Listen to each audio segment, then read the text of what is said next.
Procedural notes. This meeting will be held electronically as per section 19, one of the town's procedural bylaw number 622-19 as amended due to the COVID-19 issue. Could I get a motion to approve the agenda? Councillor Gardner, second. Councillor Gilliland. Comments, questions? Vote. All those in favor? Opposed? That carries. Any declarations of pecuniary interest? Seeing none. Delegations, we have none. Correct, Mr. Clerk? That's correct. Thank you. Consideration of items. 5.1, 2021-2022 operating budget community partner presentations. 5.1.1 Central York Fire Services 2021-2022 operating grant. We will have a presentation to be provided by Fire Chief Ian Lang and Deputy Chief Jeremy Inglis. Mr. Chief. There we go. Good evening, Mr. Mayor and members of council. Thank you very much for letting us present tonight. My first, if I may, would be to introduce you to our newest Deputy Chief, Jeremy Inglis. I saw his name earlier, but there he is. Jeremy comes to us with a wealth of training in several fire services, but also has a bit of a business background as well. So because of COVID, we've not been around to visit, and I just thought it was a great opportunity for us to be able to put a face to the name so that you're aware of who you have representing you. So Jeremy, if you have anything, you can take a minute to do it, and then we'll move right into the budget. I'd just like to say thank you for the welcome. A few of you have reached out over the last few months, so I'm excited to be on board. And hopefully, as we come out of this pandemic, I'm able to get together and have a coffee and get to know you a little more. Thanks, Jeremy. Perfect. Welcome, Deputy Chief Inglis. Thank you very much. Chief. Thank you. Thank you, sir. We have a presentation, and the clerks will put it up on the screen, share the screen.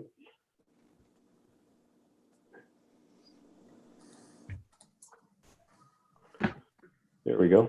I just rearranged some stuff here so I can see it better. There we go. So we can just change the slide, please, to the next one.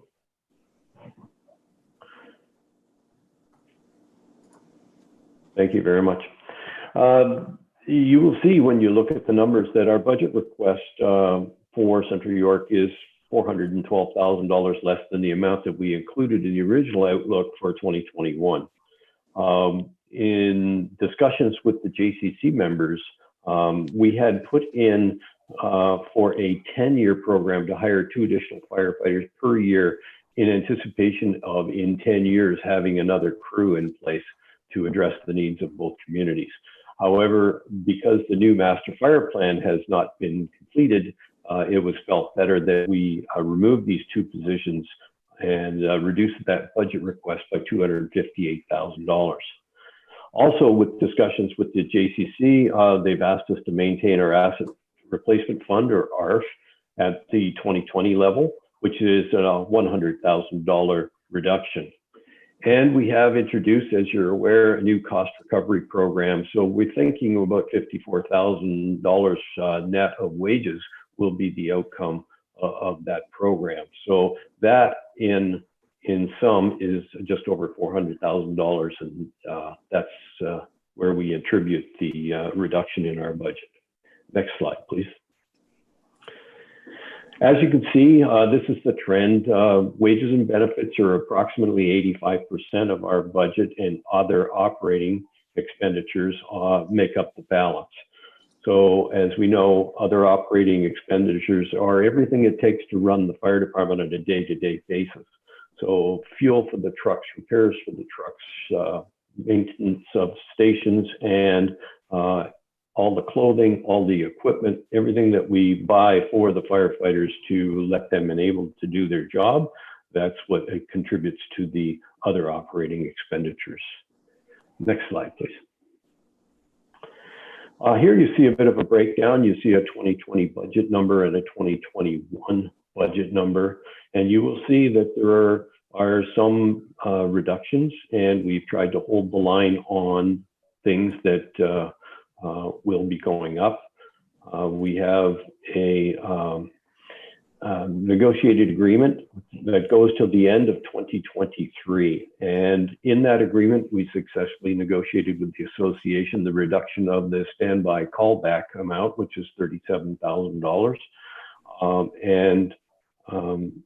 We also have a reduction in our casual seasonal work. As you know, that COVID has changed the way we do business now. So we ended up with a total of a 27% decrease.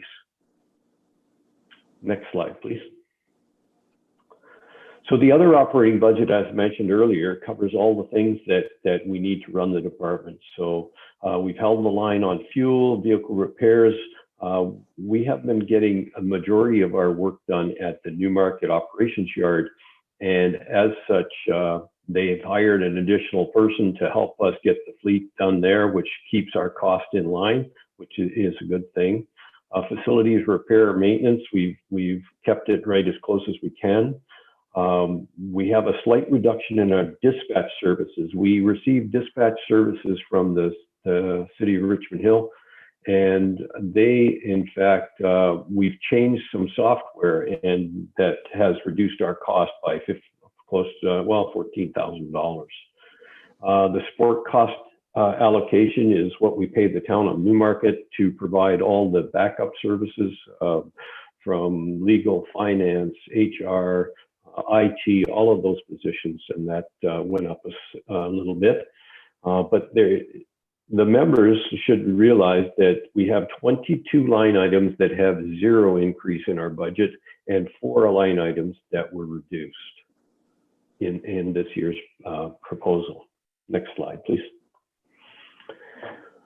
So our capital budget, we have, as you can see, life cycle replacement of PPE, personal protective equipment. This is everything that the firefighter wears when they go into an emergency situation.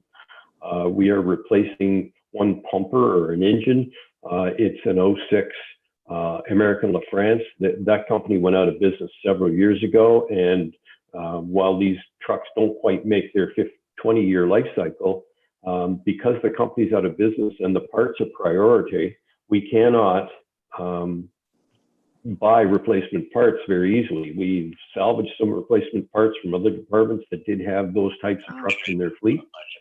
And we have, in fact, maintained them quite well, but it's getting difficult to find replacement parts. So we've moved along, and we're going to replace the 2 trucks. You'll see in the lower part of the slide there that we had already approved to replace the sister truck to that one last year.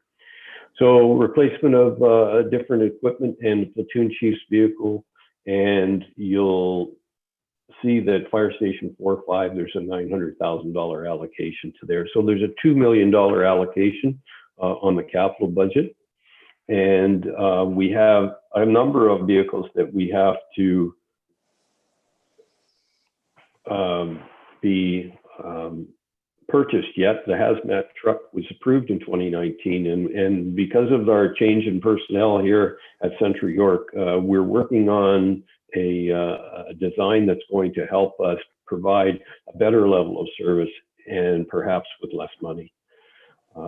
Master Fire Plan was approved last year, but again, with all the things going on with COVID, we've just decided that we will start it up early in 2021, and that will give us our course for the next 10 years. The Fire Station 4-5 was approved in 2016, and this amount of money was assessed to the project. So the total previously approved budget requests are $10,700,000. Next slide, please. So things are different, as we all know, in 2020. So far this year, we've put out about $79,000 for personal protective equipment. As you can well imagine, it's imperative that we keep our staff safe. And part of that is a much more rigorous procurement process in a very difficult time around the world to get personal protective equipment. A lot of the equipment we were purchasing was from overseas. And because they were hit first with the COVID, all their factories shut down. Difficult, as you all know, in getting cleaning supplies and just normal day-to-day things that we need to keep things running. I can say that we have been successful in that we have not yet had any issues with any firefighter in Central York testing positive for COVID. There is no specific provision in the 2021 budget for COVID expenditures, but we do have a couple of backup plans, one being the contingency account and the other is a reserve for volatile expenditures. Next slide, please. So the highlights of the budget, the original request was 883, it reduced to 470. Because we're waiting for the new master fire plan to be delivered or actually completed, we have no growth dollars assigned.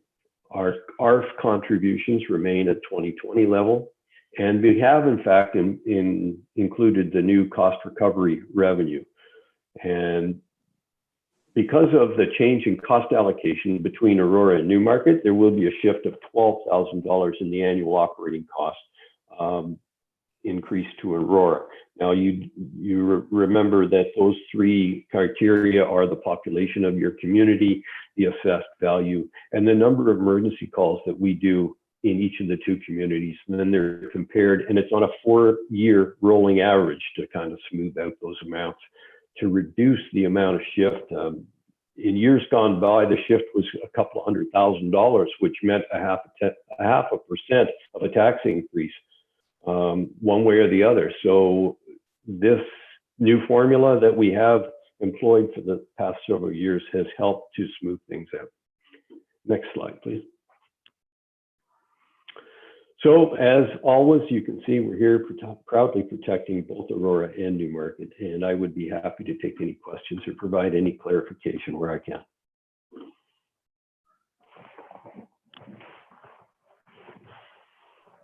Thank you, Mr. Chief. Just before I ask for questions and for someone to put forward the recommendation, Councilor Humphries came in late, so I just want to make sure, because I believe she wants to declare. So yes, thank you. Thank you, through Mr. Mayor. I'd just like to clear potential pecuniary interest, as my husband does work for the York Central Fire Department. So I'm going to just step away. Just wanted to clarify that for everyone. Thank you. thank you, Councilor. Council, if I could get someone to move that the presentation from Central York Fire Services be received and that the request for the 2022 operating grant to the Central York Services in the amount $12,194,100, 12 million, which include annual allocation of $6,000 for snow clearing for the 2021 and 2022 respectively, be tentatively approved. I'd like to move that. Councillor Gilliland, seconded by Councillor Thompson. Councillor Gardner, question?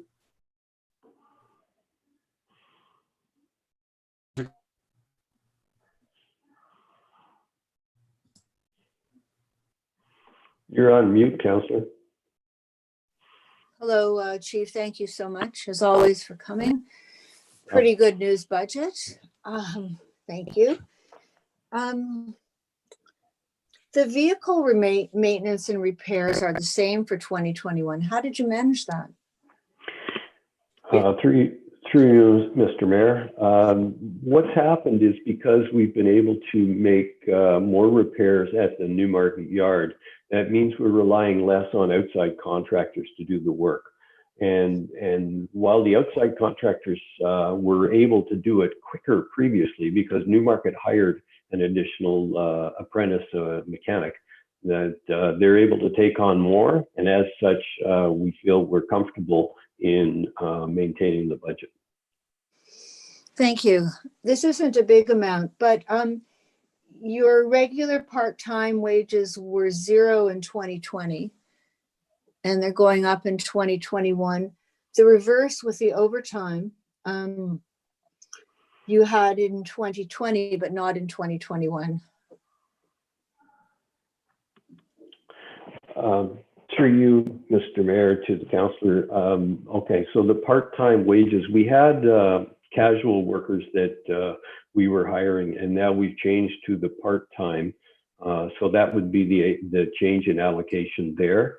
And the second part of your question, I'm sorry? The overtime was, I believe there was overtime in hold on. There was overtime in 2020, but none in 2021. Chief? Thank you for your question. Through you, Mr. Mayor. I think the overtime in 2020, we had $210,000 as I see here. And in 2021, we're proposing 217. In the years that I've been here as chief, we have successfully lowered the overtime budget from about 650,000 down to 400,000. And we were successful in the way we're handling the staffing to maintain under 200,000 for several years. And I think last year or the year before was one of the only years in my tenure here that we exceeded the overtime budget. I can tell you though, 2020 is proving to be a bit of a challenge. Right now, we have 16 full-time firefighters off the trucks, which does cause a considerable shortfall in staffing numbers on certain platoons. So as such, right now, I think we're trending a little bit over budget, but again, we're hoping that with no interference from COVID, that we'll be able to maintain and meet our budget amount. Thank you. Counselor? The last question is with respect to the COVID costs, potential COVID costs for 2021.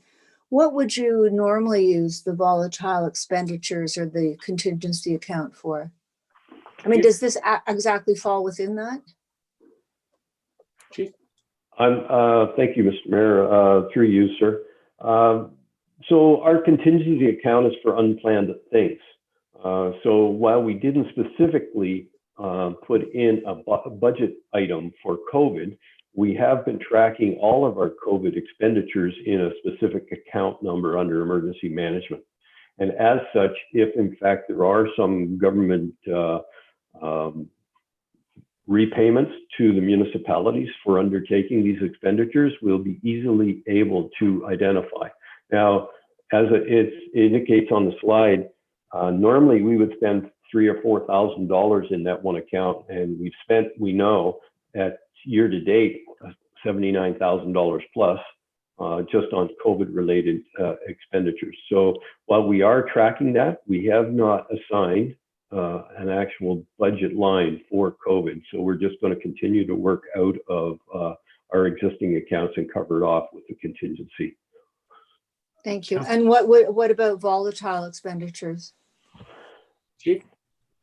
Through you, Mr. Mayor. Volatile expenditures would be, again, something totally unplanned, but much more to the extreme of what we would normally expend. Like I got to say, when you budget $4,000 or $5,000 in an emergency management account, you're spending $80,000. To me, that's it's kind of a different situation, but a volatile expenditure is something that could, in fact, go through the roof. So this is not something that's in our budget currently, but it is, in fact, covered in our reserves for extraordinary events.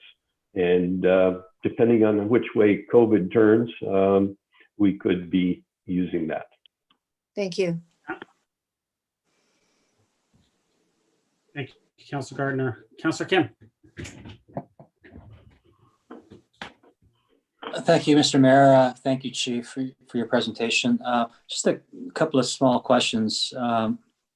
In terms of the dispatch service contract, it's this year's value was 14,000 lower than last year. I mean, it's a drop in the bucket. I'm just curious as to how you were able to get a smaller contract this year than the prior year. Chief?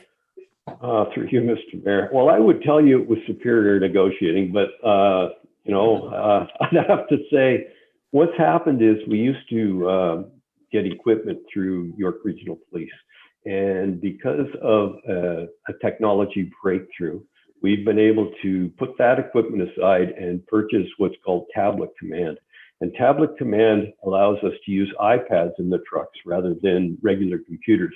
You buy an iPad for about $1,000. You buy these regular computers for $6,000 or $7,000. Each truck has to have one, and they're connected to the system. So several departments that are dispatched by Richmond Hill have switched to this system. We waited one extra year just to make sure that the system was going to do everything we needed it to do because it was still being developed. But we see now that it's well worth the cost of switching over, and it reduces our annual operating costs. So that's how we were able to come up with a bit of a savings there. Counselor? Thank you. And forgive me if you already responded to this in your presentation, but in terms of the asset replacement fund, it's consistent with last year. Is this also part of the fact that the master plan is not ready yet? Chief? Through you, Mr. Mayor. The asset replacement plan, I have to give credit to the JCC members that debated this, discussed it at our meetings, and they wondered why we were putting so much in there when we had a fair bit of cushion. But we do have the expenditures for Fire Station 4-5, and we do know the cost of everything that we buy. If you paint it red, it costs more. So fire trucks, the cost is going up with the issues going on. There aren't many Canadian manufacturers. So we buy all our chassis from United States, and whether we get an American builder or a Canadian builder, we pay for the truck in US dollars. So we always have that fluctuation between the two currencies. And you know what, we feel confident that by remaining at that level, it's all about the 10-year asset management plan where we can get out of the hole. And when the finance people looked at it, they felt comfortable by maintaining the amount at the 2020 level. And then, as you said, we'll move forward with the master fire plan. We'll get a contractor on board, and we will, the consultant will be able to help us determine where we're moving in the future. Counselor? Great. Well, thank you for the JOC members for their efforts, and thank you, Chief. You're welcome, sir. Any other comments or questions? Seeing none, I'd like to thank our JCC members for all their hard work. I know it's not easy going through that budget, but you guys did a great job working with the chief and everyone in Newmarket and getting to a budget that looks like is a much lower number than what was anticipated. So thank you very much, everyone, for the hard work. I'll call a vote. All those in favor? Opposed? That carries. Thank you, Chief. Appreciate it. Deputy, thank you very much. Thank you very much. Have a great evening. You as well. Council, next we have 5.2 Aurora Public Library Board 2021-2022 operating grant. Presentation to be provided by Tom Connor, Chair, Aurora Public Library Board, Bruce Gorman, Chief Executive Officer, and Julia Rishi, Business Manager. Well, good evening, everybody. Sorry. Yeah. Hello, Mr. Connor. How are you? I'm well, thank you. Very much. Hope everybody's doing well and staying safe during this period of time. It's tough on everybody. My name's Tom Connor. I'm the chair of the Aurora Public Library Board, and I'm pleased to be here this evening to speak to the 21-22 operating budget and to provide some highlights of our accomplishments in 2020. 2020 has been a unique year for all of us at the around the Aurora Public Library. Quickly adjusted to government regulations put in place in March. We did this in both a financially responsible manner and an agile fashion, albeit in a different manner with the introduction of our curbside pickup service and our pivot to online programming. For the 2021 budget year, we are pleased to report that we're not requesting any changes in our budget beyond what was previously approved by Council. Earlier this year, our board was also pleased to return any operating surplus for the 2020 budget year to the town as a result of the implications of the COVID-19 pandemic. The library board is looking forward to 2021 as we navigate through a pandemic and construction project. We are focused on our future, including a remote work environment and an advanced web presence that seamlessly integrates many of our services and programs into a rich customer experience. I'm now pleased to introduce our CEO, Bruce Gorman, who will provide further details. Bruce. Hello, everybody. How are you doing? You're Mr. Mayor and Council. I'm going to try and share my screen. I think I'm allowed to do that. So let's see if I can do that. Whiteboard, share, and then bring up. There we go. Can everybody see? We're all good? Okay. We're all good. So as Tom said, 2020 was definitely a year like no other for us. We had just finished up our big renovation project, our multi-million-dollar renovation project, and we were going to, we intended to actualize the benefits of that. Last time or a previous time I was at council, I told you we were going to just blow right through the 300,000 gate count that we've had, or that I'd like to achieve, and we would have done that less COVID. So I want to go. This is going to be certainly metrics driven, as you can see from the slide deck, which you all have. So let me just run through this quickly for you. We are the place of possibilities. We've been living and breathing this through our strategic plan, and obviously part of that plan was this recreation of our space. Most of you have seen that. Certainly the councillors on our board and the rest of council has been in. So the place of possibilities is what's going to take us far into the future with our new space. Obviously, it was stopped in March last year, which was disappointing, but here we are. So I've decided to show you a few interesting metrics just to put things in perspective. Bruce, sorry to interrupt, Bruce. Your screen is just blank white, just to let you know. And I'm not sure. Is everyone else seeing just blank white, or is it just me? Everyone, yeah. So everyone's seeing just a blank white screen, Bruce. Really? Can someone else? Maybe I'll unshare. Maybe can staff share the presentation? Maybe. Why don't I Mr. Clark? I'll stop sharing. Yeah, Mr. Mayor, we can share our screen. Okay. Yeah. Thank you. The white screen isn't going to do much good. Just wait for Yeah, there we go. screen to get popped up. There we go. Now everybody can see. Yes. Okay. So I'll get. I think it's Linda. Oops, that's not good. So maybe I'll get Linda to advance the slides there for me if it's Linda doing it. Okay, so next slide. And next slide. Okay, here we go. So now I can't see some of the, let me move my window over there a bit. There we go.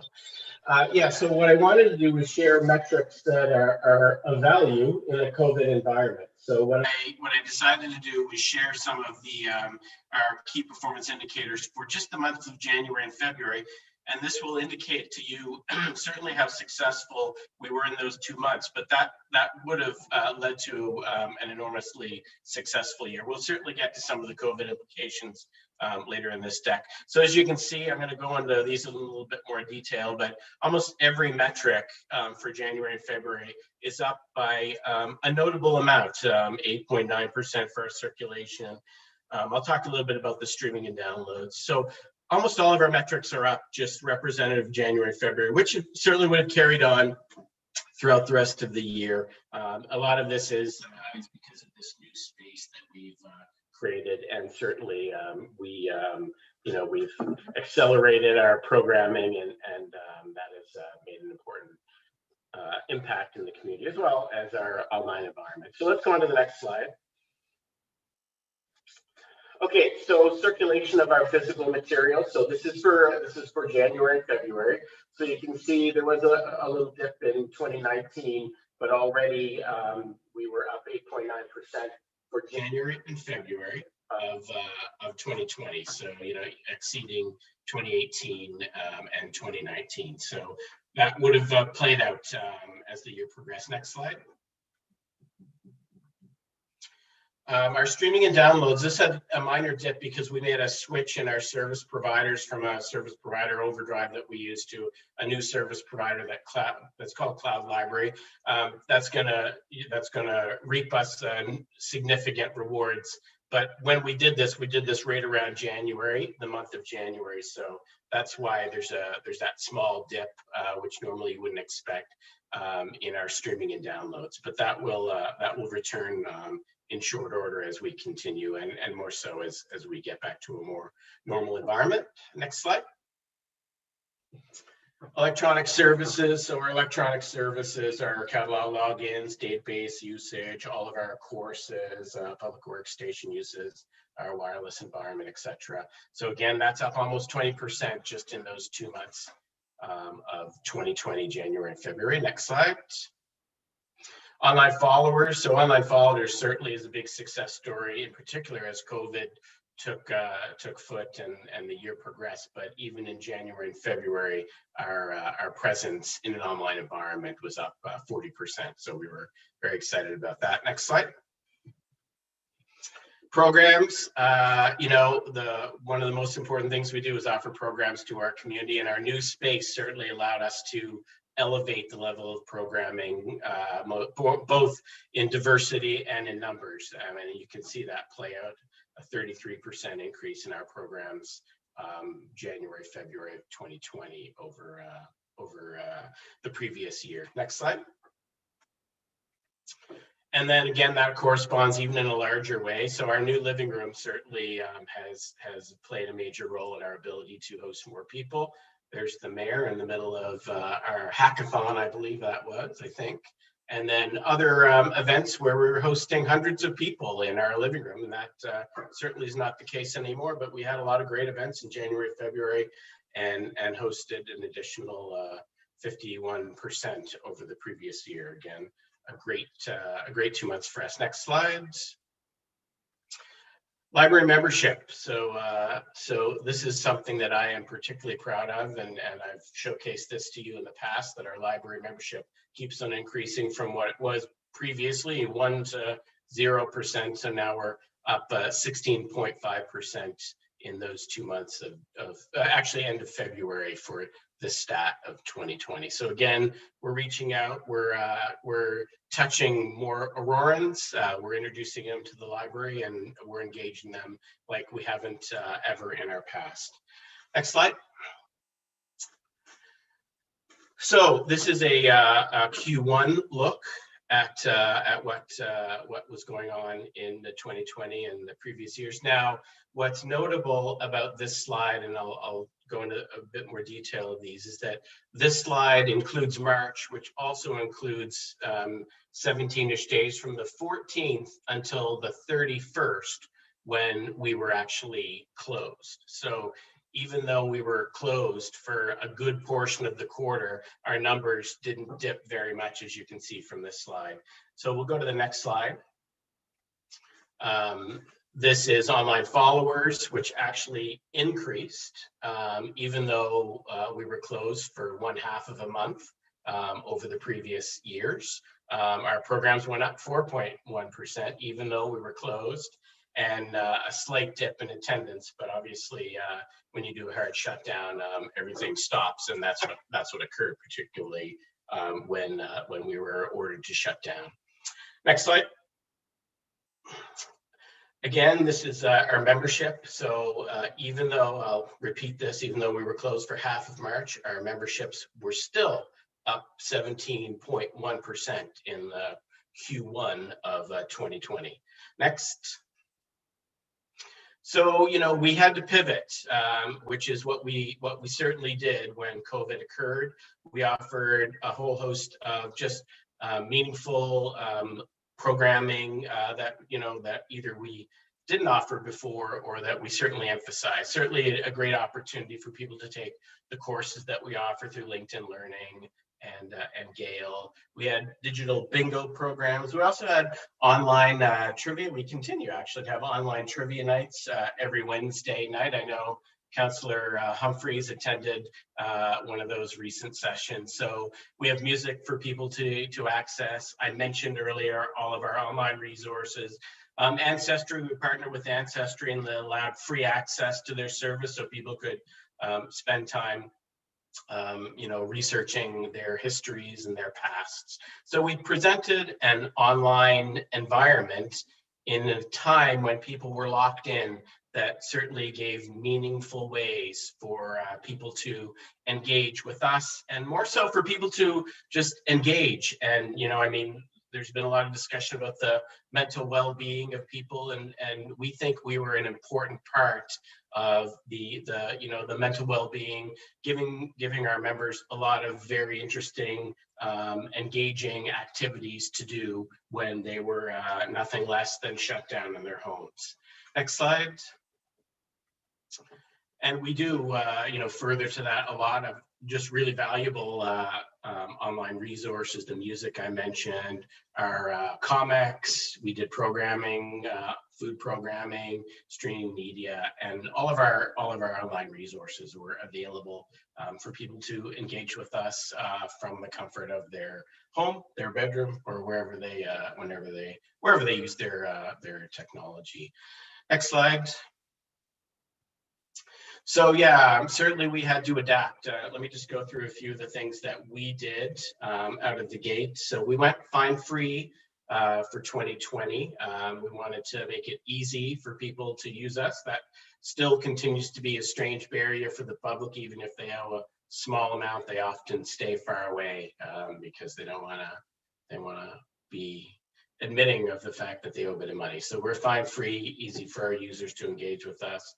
We extended current memberships so they wouldn't expire, provided temporary digital cards, digital memberships. So it was very easy for you to come online with us and create a digital card membership and engage with us right away. And that certainly is reflective of the larger number of people that now have membership to Aurora Public Library, that we intend to keep those people forever.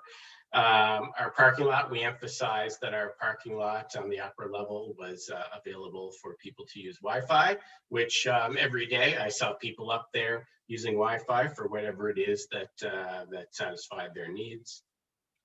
And then we certainly became more engaged in an online environment. So we had live chats with our staff to help people navigate through the different services that we offer. So we made a quick pivot, a hard pivot, and really, I believe we were certainly far ahead of the game that many libraries weren't. And I'll talk a little bit about some of the further services that we offer, but we were quick out of the gate to provide these services in a time when the community really needed public service to help them. Next slide. Virtual programs. So we have all kinds of virtual programs, science labs, drag queen story hours, our TD summer reading club, engaging evenings on example, the right to housing, which was really quite a remarkable discussion with experts that we had via Zoom that were all over the GTA, from Kitchener to Toronto, to have really meaningful discussions, you know, in a time when people aren't able to come together. So we really provided important ways for people to engage in meaningful discussions about important topics while they could still stay at their homes. Next slide.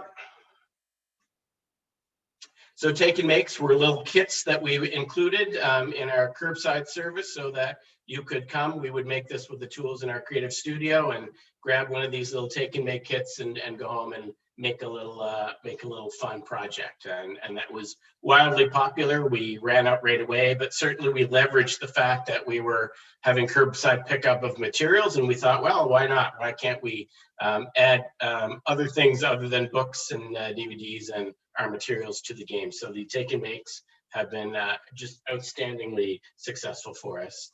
Next slide. Our community partners, so we continue to help our partners as much as possible, them, us as well. Our York University partnership continued on with very meaningful topics and online viewers, notable online viewers, poignant topics, in the moment topics like managing your finance, how to meal plan on a budget. So we provided, like I said, a recurring theme, meaningful topics that instead of coming into the library, you could stay at home and learn some important information that may help you in your lives, and more importantly, help you during a pandemic. Continue on. So our virtual programs, you know, this is, you know, new to us. We started in April, but that was our focus. When I say we pivoted fast, we did. Our programming team took this on full tilt. Many of them are working from home. Sometimes they come into the library to provide very meaningful programs of all kinds, you know, right from different concoctions you can make in your kitchen, to everything under the sun that you could imagine, to the trivia nights I've talked about, to story times for young children. And you can only see how that increased since April. So since April, you know, 450 virtual programs in those months. So that's 450 times when the public could engage us from their home or wherever they were for really meaningful engagement and meaningful learning. You know, we've created what I've talked to my staff about is some of our online superstars now, is what I call them, our online programmers, librarians, and others who now people can't wait for their program to come up and they're ready to watch on a Wednesday morning at 10. If Polly, as an example, one of our librarians, has her program in place, then they'll all be there online. And that will translate later, actually, when we go back live, so that those people will now want to come into the library and enjoy Polly's programs when she does some of them in person. This will continue. This will never stop. This will be part of the new things that we do. Next slide. Virtual attendance again. So in our town of Aurora, since April, we've engaged 7,500 people in our online environment, which we can't say enough about. Obviously, it increased over those months, but I think that's an important number for you all to put in your heads that we certainly are engaging Aurorans in meaningful ways during the pandemic. And again, this will continue. This will never stop. We'll do virtual programming forever, the new norm. Next slide. Health and safety. So we bought a scanner. So this scanner obliterates COVID and a whole bunch of other viruses in 1 minute. And so I believe it can fit up to 6 books. So right now it's in use for our holds. We have certainly protocols in place when books come in, but then in the future, we'll be able to, we may put that on the floor, and that could be for someone to put their wallet in or a purse in or something, and have something sanitized in 60 minutes. So that turned out to be a huge success. There's very few libraries that that purchased this, but we thought it was something really good to do. And for a host of reasons, certainly including peace of mind, people have certainly embraced it for sure. Next slide.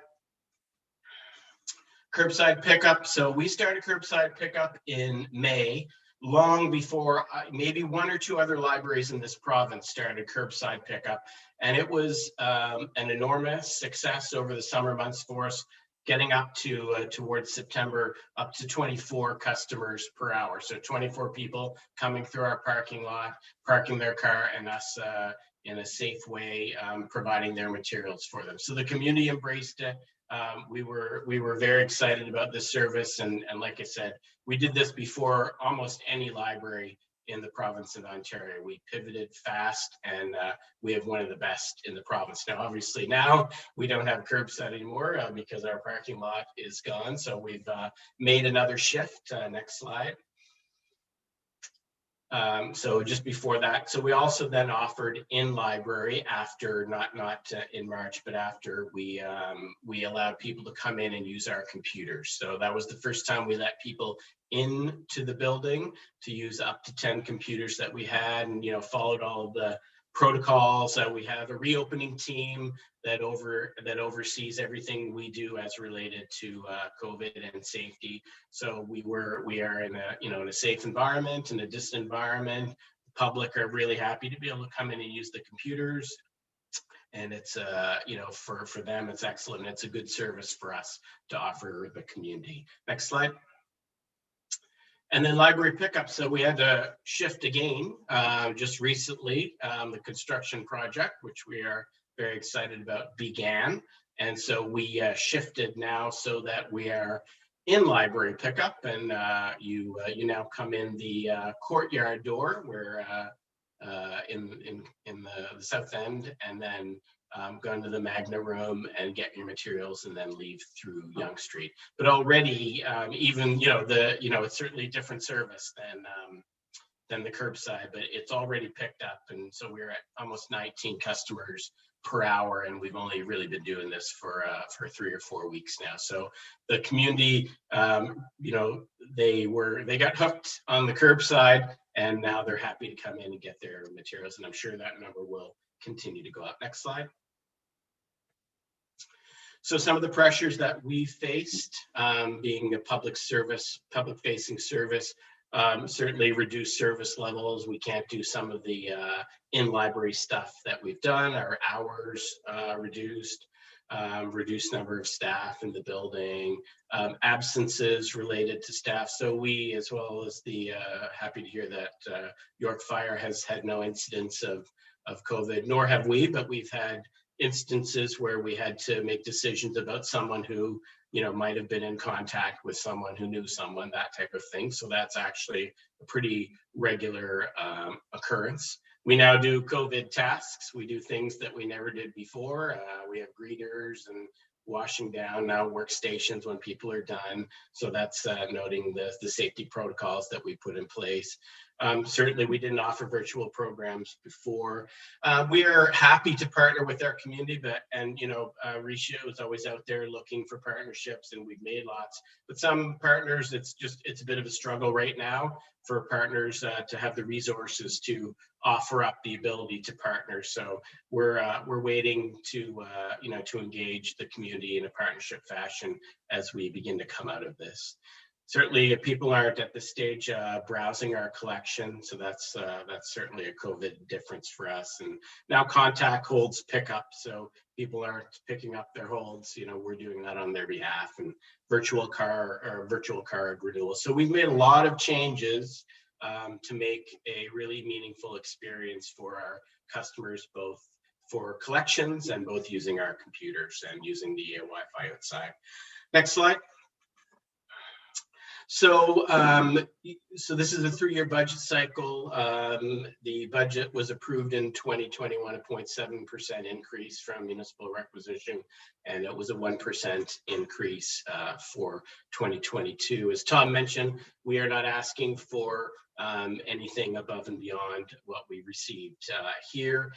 In library world, most similar to the fire department, our budget is heavily weighted on salaries. The rest of our lines are keeping the lights on lines, and we have some discretion in IT and our cataloging lines. So what we are doing in 2021 is making an important pivot, and that's using bolstering our IT lines. We have some flexibility in our staffing lines because in 2021 we won't be open our normal hours, as an example, and we won't be open on in the evenings right off the bat. At some point we will again. So we have a little bit of flexibility in the salary lines to bolster the IT lines, as well as our processing costs for materials are less because we have more virtual material. So we are very focused in 2021 on our IT and technology lines within the existing envelope.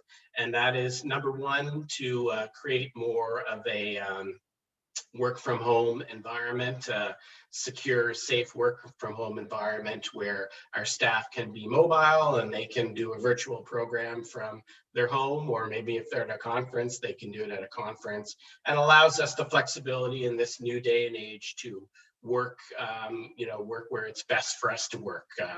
This pandemic will unfold as it does, but certainly the world is now working from home, and we think that's very important. So we're going to 2021 spend some money so that we create a meaningful, workable environment that that is of speed, that people can sit at their home and work on their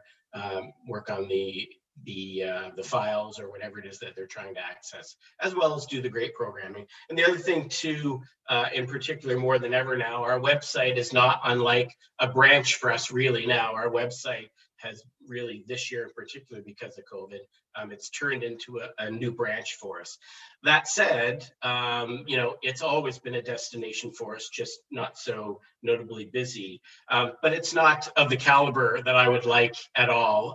So it needs to be updated. It needs to be more of the Amazon type experience. So if you're coming in and you're attending a program that you register for, then we'll give you a sense of, here's some books that you might like to read. So if there's cross promotion, things like that, more like I said, like the Amazon experience. So we think that's absolutely critical for us, not just because of COVID, but because of the just because of the expectation that people have now when they're in an online environment. Libraries, for some reason, lag behind there. So I want to bring us into a much more modern, much more inclusive environment where we can cross promote our products and have our customers have much more meaningful online experience, which certainly will continue in the COVID environment, but then that will continue on. The web becomes more and more important part of our environment.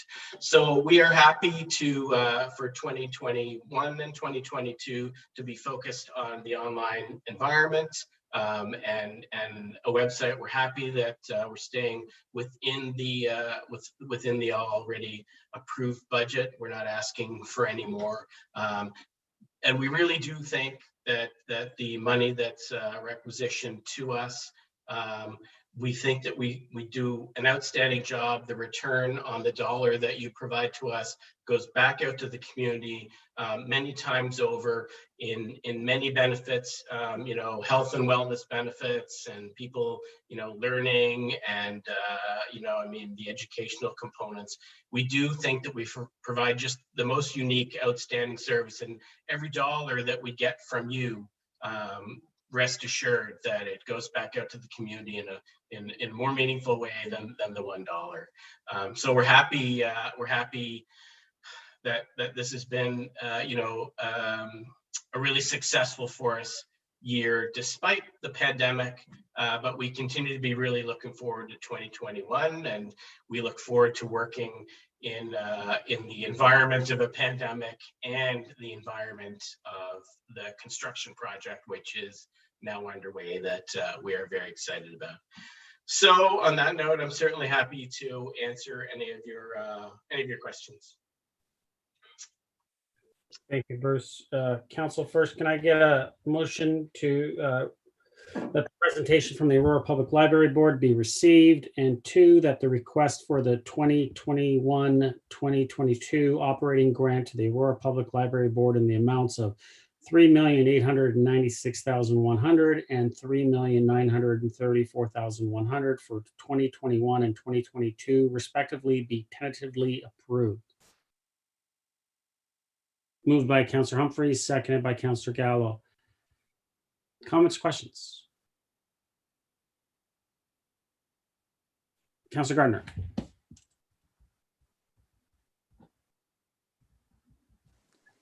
Thank you, Mr. Mayor. Bruce, are you there? I am. A happy presentation. Can you tell me, it's very small, but I'm just curious, what does grand revenue mean? I'm sorry, grant What revenue? does, Oh, yeah. grant revenue. I thought it says grand with a G, I think. Oh, really? It should be grant revenue. Okay, that makes So those sense. are we have our operating grants from the province that we get, as well as a very small pay equity grant. But I'll have to double check because it shouldn't be grants, because they're not that grand, actually. I know, I noticed that. Mr. Mayor, you can certainly talk to the province about that if you'd like. I'd be happy. They're not giving out too much money. Don't worry. No. No. The other thing you mentioned is the partnerships that Ms. Mandelkorn is Yes. working on. I really liked the one with York University. I thought that, Yes. and I think it's continuing, and hopefully it will, because the speakers are quite well known and just terrific.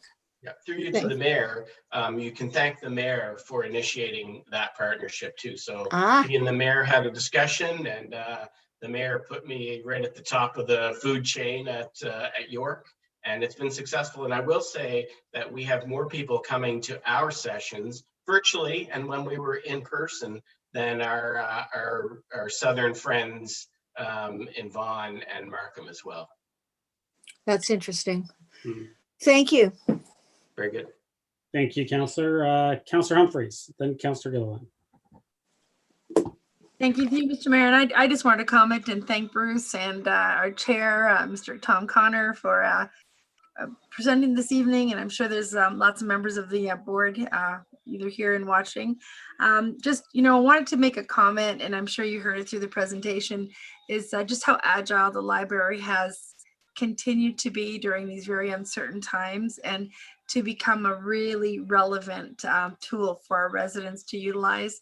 I think more than ever, you're going to see different areas pick up, as was demonstrated in some of the stats that you saw. Obviously, the in-house visits are obviously not particularly positive, but everything else really is. And I just think I want to thank staff. It takes a lot of talented people to make this happen. And just again, we've mentioned it before to Bruce, to you and your staff, but it really is great and refreshing to see how people can come together and continue to make the library very relevant. So thank you very much for that this evening. Thanks for sharing that this evening. Thank you, Councillor. Councillor Gilliland. Thank you, through you, Mr. Mayor, to Mr. Gorman. Just a couple questions. It's clearly you guys had a very successful online presence. I have seen you on social media quite a bit and have recognized all your hard work. But just a quick question. Was your staffing affected by COVID-19 at all? Did you find that any challenging? Did anybody need to be laid off? Were they redirected? You had mentioned how the majority of your budget is staff related, so I'm just curious about that. So through you to the mayor, we did furlough a notable number of our staff early in this project. We aligned with the town actually when they furloughed.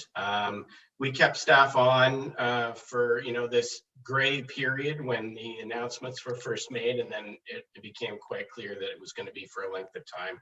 So we furloughed numbers of our staff, kept the librarians on and the management group on to begin our online presence, right? And then as we returned as we developed the curbside program, then more of our staff came back. A good majority of our staff came back. What's interesting, so the pressures on staffing are, certainly that, from time to time or from week to week or day to day, we may get a call from a staff member that said that they might have been in contact with an individual who had COVID. So then we need to, isolate them and they can't come to work. And then we need to immediately fill those shoes. And we're doing things that we've never done before. So, we have greeter positions, which we've never had before. We're doing sanitization. We are pulling holds because the public can't come in and pull their old holds, virtual card renewals. So our staff have been doing certainly different work than they're used to. It's been challenging on days, no doubt. Our management group has absolutely stepped up to the table and they are, right there, and they come in most definitely if there's a need to make sure that our staffing level is ready to support the public consumption that we have. So yes, it hasn't been easy, but the majority of our staff are back now, and we've never confronted a situation when we didn't have the right levels of staffing to provide the service that we have. But yes, it has been challenging. Councillor? Thank you. And I guess quick question, just looking forward, do you foresee that you'll have any continuing challenges for the next, say, 6 months, just because we are kind of heading into a time where we may be facing another lockdown? Would that affect your staffing? Yeah, so through you to the mayor, I can't speak to what the future may hold. We'll respond accordingly. It's such a volatile time. You hear, you need to lock everything down tomorrow. We don't know. We talk about it at our ELT group, our management group, and we'll be ready based on what any further restrictive actions that the government takes to act accordingly. And then as we begin to come out of this in 2021 at some point, then we'll become, more of a normal environment. Now, I'm certainly looking at, new positions that, are, virtual librarian positions, things like that, right? But we managed through the first wave and we will manage through the second wave. But, until we know exactly what that is, it's unfortunate. Then when those announcements are made, often they make them, effective the next day. I was putting out communications this morning, given that we are now in the red zone, about something that we had to start doing this morning that we haven't had to do in a while. So we make fast decisions, and it hasn't affected our ability now, and it won't in the future. We'll do our best to ensure that we continue to provide the service. Councillor? Thank you. Another question. I know you were talking about the success of your curbside parking, pickup and drop off, which is great. I have had some response for some residents just recently now that the construction's underway, and I'm wondering, is the construction and the method that you have going on right now and the lack of parking in that neighborhood just caused by that, is that going to really interfere with the performance of the curbside pickup service that you're providing? Has that been thought out? So in fact, effectively, sorry, through you to the mayor, effectively, we don't have a curbside pickup service anymore. It's an in-library service now because we don't really have places for people to park. Apologies. So for them to park to go inside now, I guess, is that going to So I'll tell you what we interfere? did. The upper parking lot is now reserved for people going to the library. We'll also have been working with Matt and the accessibility front, and there'll be an accessible spot there. So then those people will make their way. We have signage wayfinding down to down Church to Yonge, and then around the corner into the courtyard. So that parking is available to the public. It hasn't been overused. It hasn't been full. So that's working. And then we also were able to create 5 or so spots on Yonge Street that are short-term parking spots. Unfortunately, right now at this moment, They are being, they're hoarded for construction work. So we really only have one, which is up close to Moseley. So the number, one of the slides I showed you, I think we're at 19 people now per hour, as opposed to through curbside at its height, 23 or 24 an hour. So the ability for customers to make that shift, you know, maybe they're parking on Moseley, or, you know, or they're parking in the parking lot. They've made that shift enough, given we have such a short amount of history. I think that they will continue. And, you know, the anecdote there, when people walk in, they're just happy that they can get material, and they're happy that we're doing our best to provide it. Now, the construction project, you know, the greater good is what we're all here for. And I will shout out, Mr. Mayor and Council, to the senior staff of the city, of the town, sorry, who have been extremely helpful to us as the living operating entity there. They've you know, stopped at nothing to do the best that they can to ensure that we can continue to operate. So heads up and thanks to them.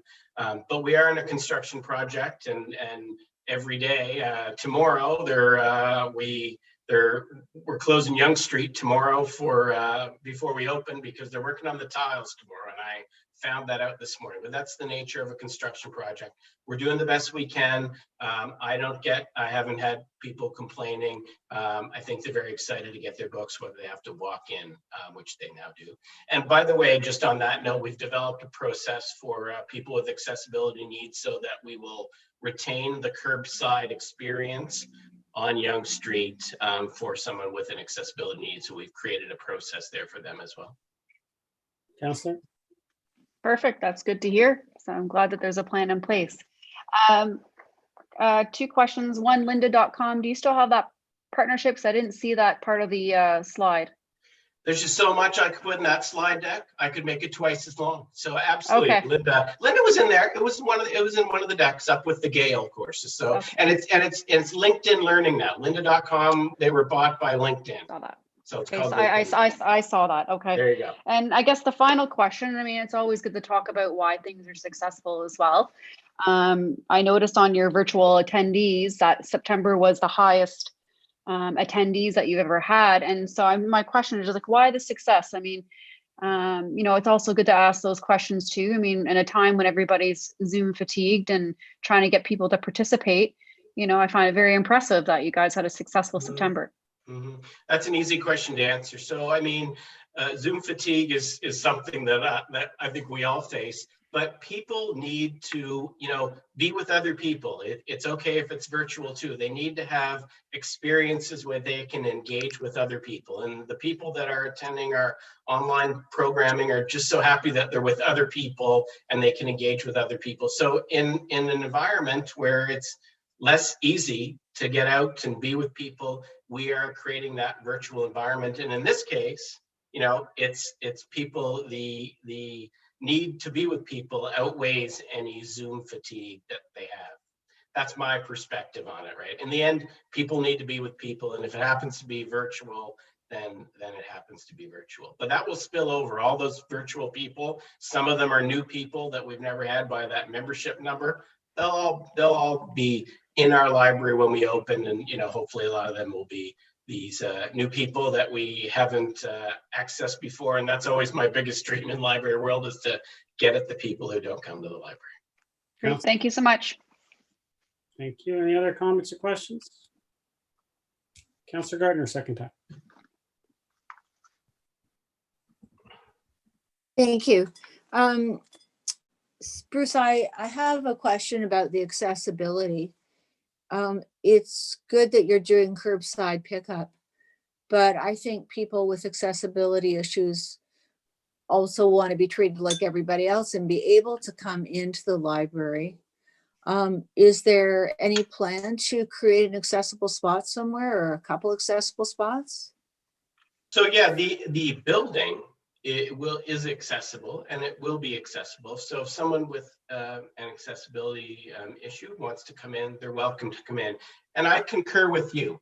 So in fact, there are certain softwares that the accessibility community uses to make screen images larger. And when I was engaging with them in Halifax, I asked, "Is that what you like?" And they said, "No, We just want the same stuff that everybody else uses. And that's what we've done for our computers. So our computers is the same Windows software that we all have to have the tools that someone with some accessibility needs may be able to use. They can most definitely come in. What we put the process in place just to make it easier, right? But they can certainly come in. There's no doubt. We're happy to have them in. Well, but they can't come in if they don't have an accessible parking space.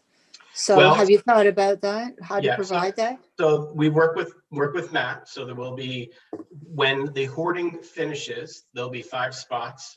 Well, the 5 spots in the front, and they can be used for accessibility. The Mosley spot is available, and Matt is also creating another spot in the upper parking lot that makes it available. And I didn't attend the meeting, but Matt did, and this was all approved by the accessibility committee. They gave their endorsement to our plan. They were understanding too. It is a construction project, but we have Mosley. We have those spots when they become more available. But I can't make those spots become available. That's what the construction company needs to do. They're working as fast as they can to hand them back to us. And then there is the spot up in the parking lot. And then soon enough, the parking lot will close when there's more spots available on Church. But we did work with Matt and the accessibility community, and they signed off on our plan. So we think we did, as best we could to allow anybody and everybody to come in and engage with us in the way that they wish. Councillor?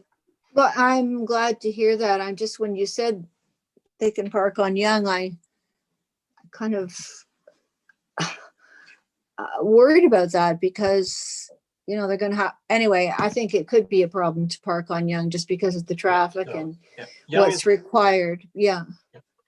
But, so through you to the mayor, Yonge is not ideal in any way. It is just not ideal, but they do have the Mosley spot that they can use, and they will. It's not, I don't believe they're in place yet up in the upper deck there. And the intent of the Yonge Street spots are for pickup. So, right. For someone to walk in and pick up, or in the case of someone with accessibility needs, for them to park there and then will come out. But it's not intended for them to stay there. It's a busy street. There's no doubt, and there's fast moving cars there. So we've done the best we can, and like I said, the endorsement of the accessibility committee is good. What made me the happiest. Councillor? No, thank you for running it by them. Any other comments or questions? First, Tom, thank you very much for coming out. Enjoy the rest of your evening. Thank you. Call the vote. All those in favor? Opposed? That carries. 5.1.3, Aurora Historical Society Board 2021-2022 operating grant. Presentation to be provided by Patricia Wallace, President. We also have our former mayor, Jeffrey Daw, who's the treasurer, and Kathleen Vahe, curator. Good evening, Mr. Mayor and members of council. We are just having a little bit of a video issue here. Not sure what's going on, but please indicate if you can at least hear me okay. Yes. Yeah, we can hear you perfectly well. Thank you. So thank you for the opportunity to present to you this evening. I'll give you a brief overview of the current status of the Aurora Historical Society and Hillary House National Historic Site. As the mayor said, I am Patricia Wallace, president of the Aurora Historical Society. Joining me for this presentation and in speaking order are curator Ms. Kathleen Vahe and board treasurer Mr. Jeffrey Daw. We are going to share our screen with you for our presentation. And I'm hoping that it's shareable given issues that we've already seen this evening. So just bear with me one moment here. And are you able to see our presentation? Yeah. Okay, super, thank you. I'm sure members of council are aware of the steadfast role the Aurora Historical Society has played in the community of Aurora since 1963. Deserving of special mention, though, at this time is our history. In our history is the vision that previous members of the society had for historic Church Street School and the immense amount of work and investment that went into it through the efforts of the AHS. I mention this as the town proudly moves forward using this landmark as the heritage anchor for Library Square and hopefully the ensuing revitalization of the downtown core, in part due to that early vision and work. So currently the Society's greatest asset is Hillary House National Historic Site that you all know very well. As the area on Yonge Street north of Wellington continues to change with infill development, it is increasingly important to preserve this 2.4 acre parcel of land and Hillary House for the people of Aurora and Ontario.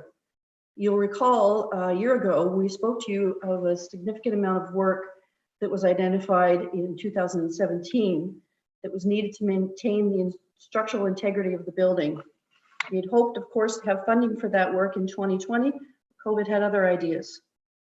As such, this year, we have retained ERA architects to reassess those areas previously identified and identify the most urgent needs. And we will use the amount of money that we currently have in our dedicated building fund to tackle those most emergent situations. So, in an effort to make Hillary House more visible and recognized in the meantime, we have installed new banners on the street, identifying the house as a museum. I'm hoping you've seen them. And the most recent addition, just in the last few days, is the installation of enhanced nighttime lighting on the exterior that shows the beauty of the architecture. And of course, it's also a security feature, but I invite you to drive by. It's only been active for a few days, but it really lights up this area. And it's a beautiful addition to the nighttime scape for Yonge Street. We're also working on having the fence replaced in 2021-22. I'd like to turn it over now to Kathleen Vahi, our curator. We'll take you through some of the activities.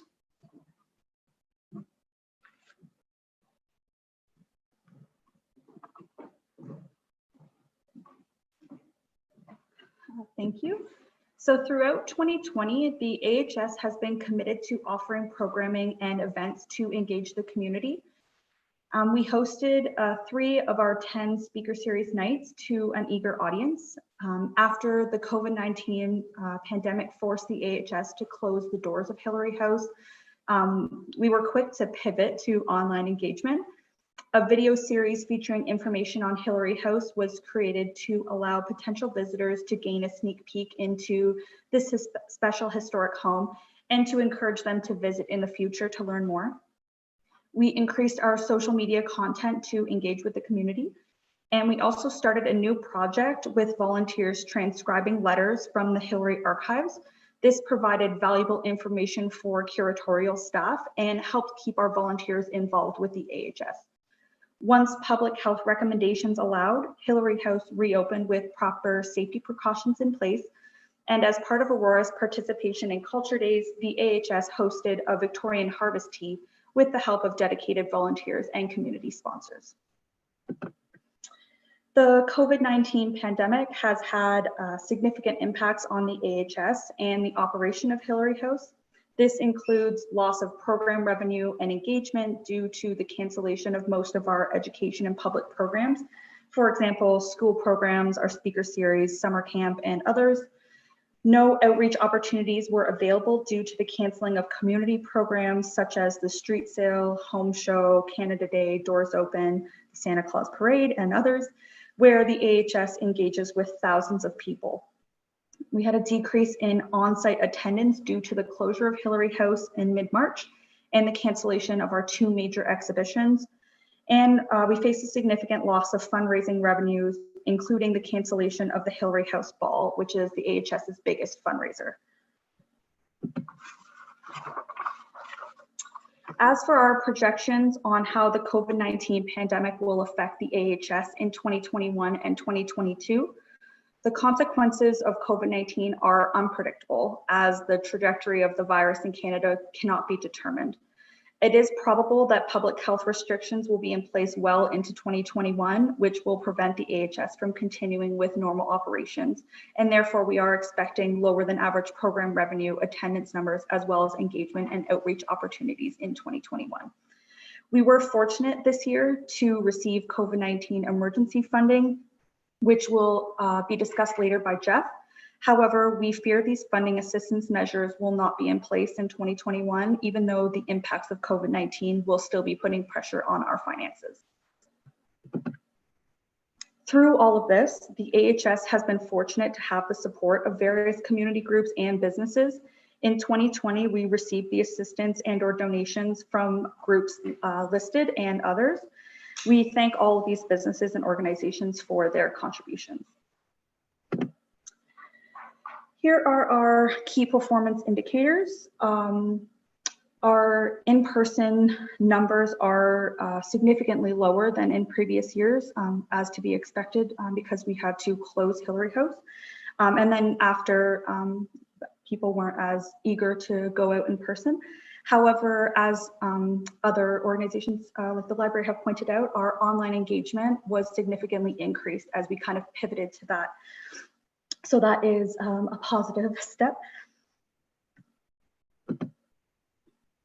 Despite the challenges experienced because of COVID-19 in 2020, the AHS is hopeful and eagerly planning for the future, including an exhibition plan for 2021 through 2024. And of course, all of these goals are subject to pandemic restrictions.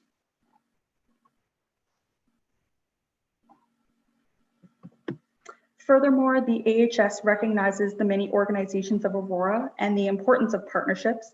And in 2021, we will continue to partner with local groups to collaboratively share resources, identify gaps, and create dynamic programs for the community.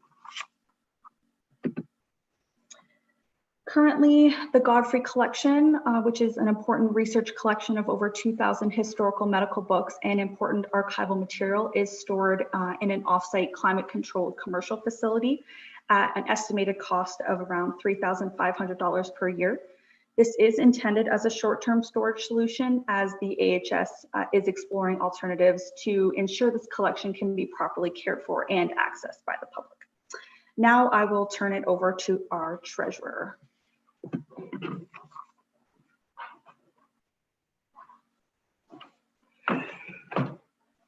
Good evening, Mr. Chair and members of Budget Committee. It's a pleasure to be here tonight, and I wish to offer my thanks for the town's support, ongoing support of the Aurora Historical Society, and it's nice to see you all, even if it is virtually. The major source of funding for 2020 was, of course, the Town of Aurora grant, and also the provincial government through their Community Museum Operating Grant, the federal government through the Canada Summer Jobs. New this year, because of the inability to, or limited ability to get people into our gift shop, we conducted an online auction of our gift shop, which was very well received, and we like to think it was very successful. So that's probably something that we'll keep in mind as we move forward in the next few years. And we will be starting our annual appeal to our membership starting, I guess, probably in a couple of weeks or so. And then obviously, as most of you are aware, there was a number of emergency funding sources that were opened up this year due to the pandemic, and we were able to take advantage of the Canada Emergency Wage Subsidy and the Museum Assistance Program Emergency Fund. And we're also working on the Canada Emergency Business Account and the Resilient Community Funds, and those are all federal programs. Our key financial metrics, and we're showing you 2019 audited, our 2020 budget, 2020 projected, and our 2021 forecast. Our audited numbers for 2019 show a revenue of $156,000, and we had an operating surplus, or as I like to call it, a revenue or excess of revenue over expenses of approximately $12,000. And I would like to point out, first of all, that money is by bylaw put into our building account. And that excess of revenue over expenses was due to the fact that we were down one person for part of 2019. 2020 numbers that we presented at our budget presentation last year showed a slight increase in revenue up to $159,000. And we were projecting at that point about a $5,000 surplus. Obviously, with the pandemic, we had to reevaluate our revenue from fundraising, donations, and others dropped to probably will end the year around $13,000. Our grant revenue stayed consistent, thank you. And we received about 20.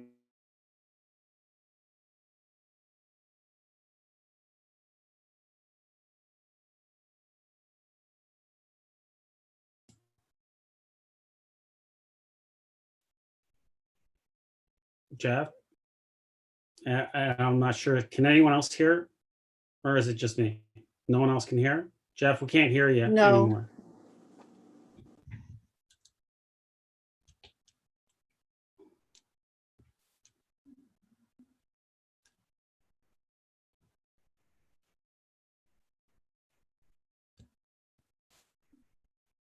Unless they've frozen, we just can't see. Mr. Clerk, do you know if they're frozen? Oh, yep, I guess they were. They just disappeared. Oh, here they're back. So was it something I said?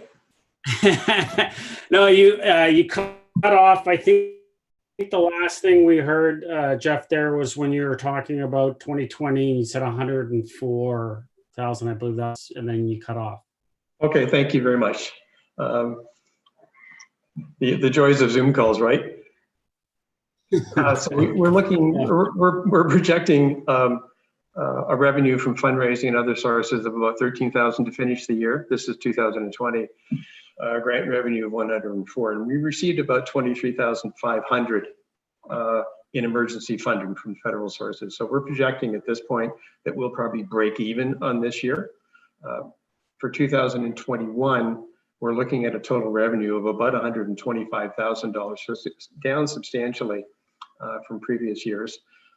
Unknown is what emergency funding may or may not be available. And then, of course, because of that, we're projecting at this point a loss of about $14,500. That's obviously concerning, and we're looking at ways to mitigate that. And so, again, I'll just reiterate, that our request is a total of $82,800, which is $79,300 for the base and $3,500 for the Godfrey storage, the Godfrey collection storage.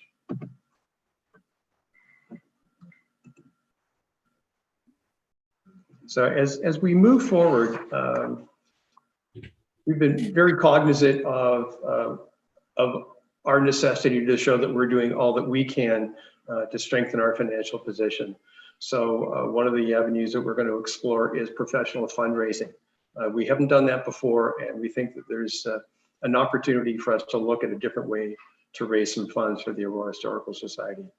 We are always interested in strengthening our board of directors to broaden our community engagement opportunities. As a matter of fact, the ad for directors goes into the Auroran this week. It'll run for 2 or 3 weeks. So anybody who might be watching this stream, we would certainly actively encourage them to reach out to us, get in touch. It's really quite a rewarding opportunity to get involved in the community. And we are also lobbying various levels of government for greater support of Aurora's National Historic Site, which of course is Hillary House. And we have had some initial discussions with MP Van Bynen. We will be scheduling meetings with also with our provincial representatives.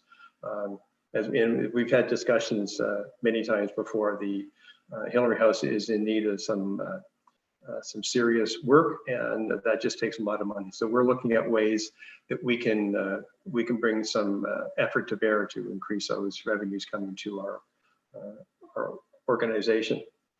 So once again, I would like to thank the town very much for their considered and valued support of the Aurora Historical Society, and of course of Hillary House. And I will now turn the microphone back over to Pat.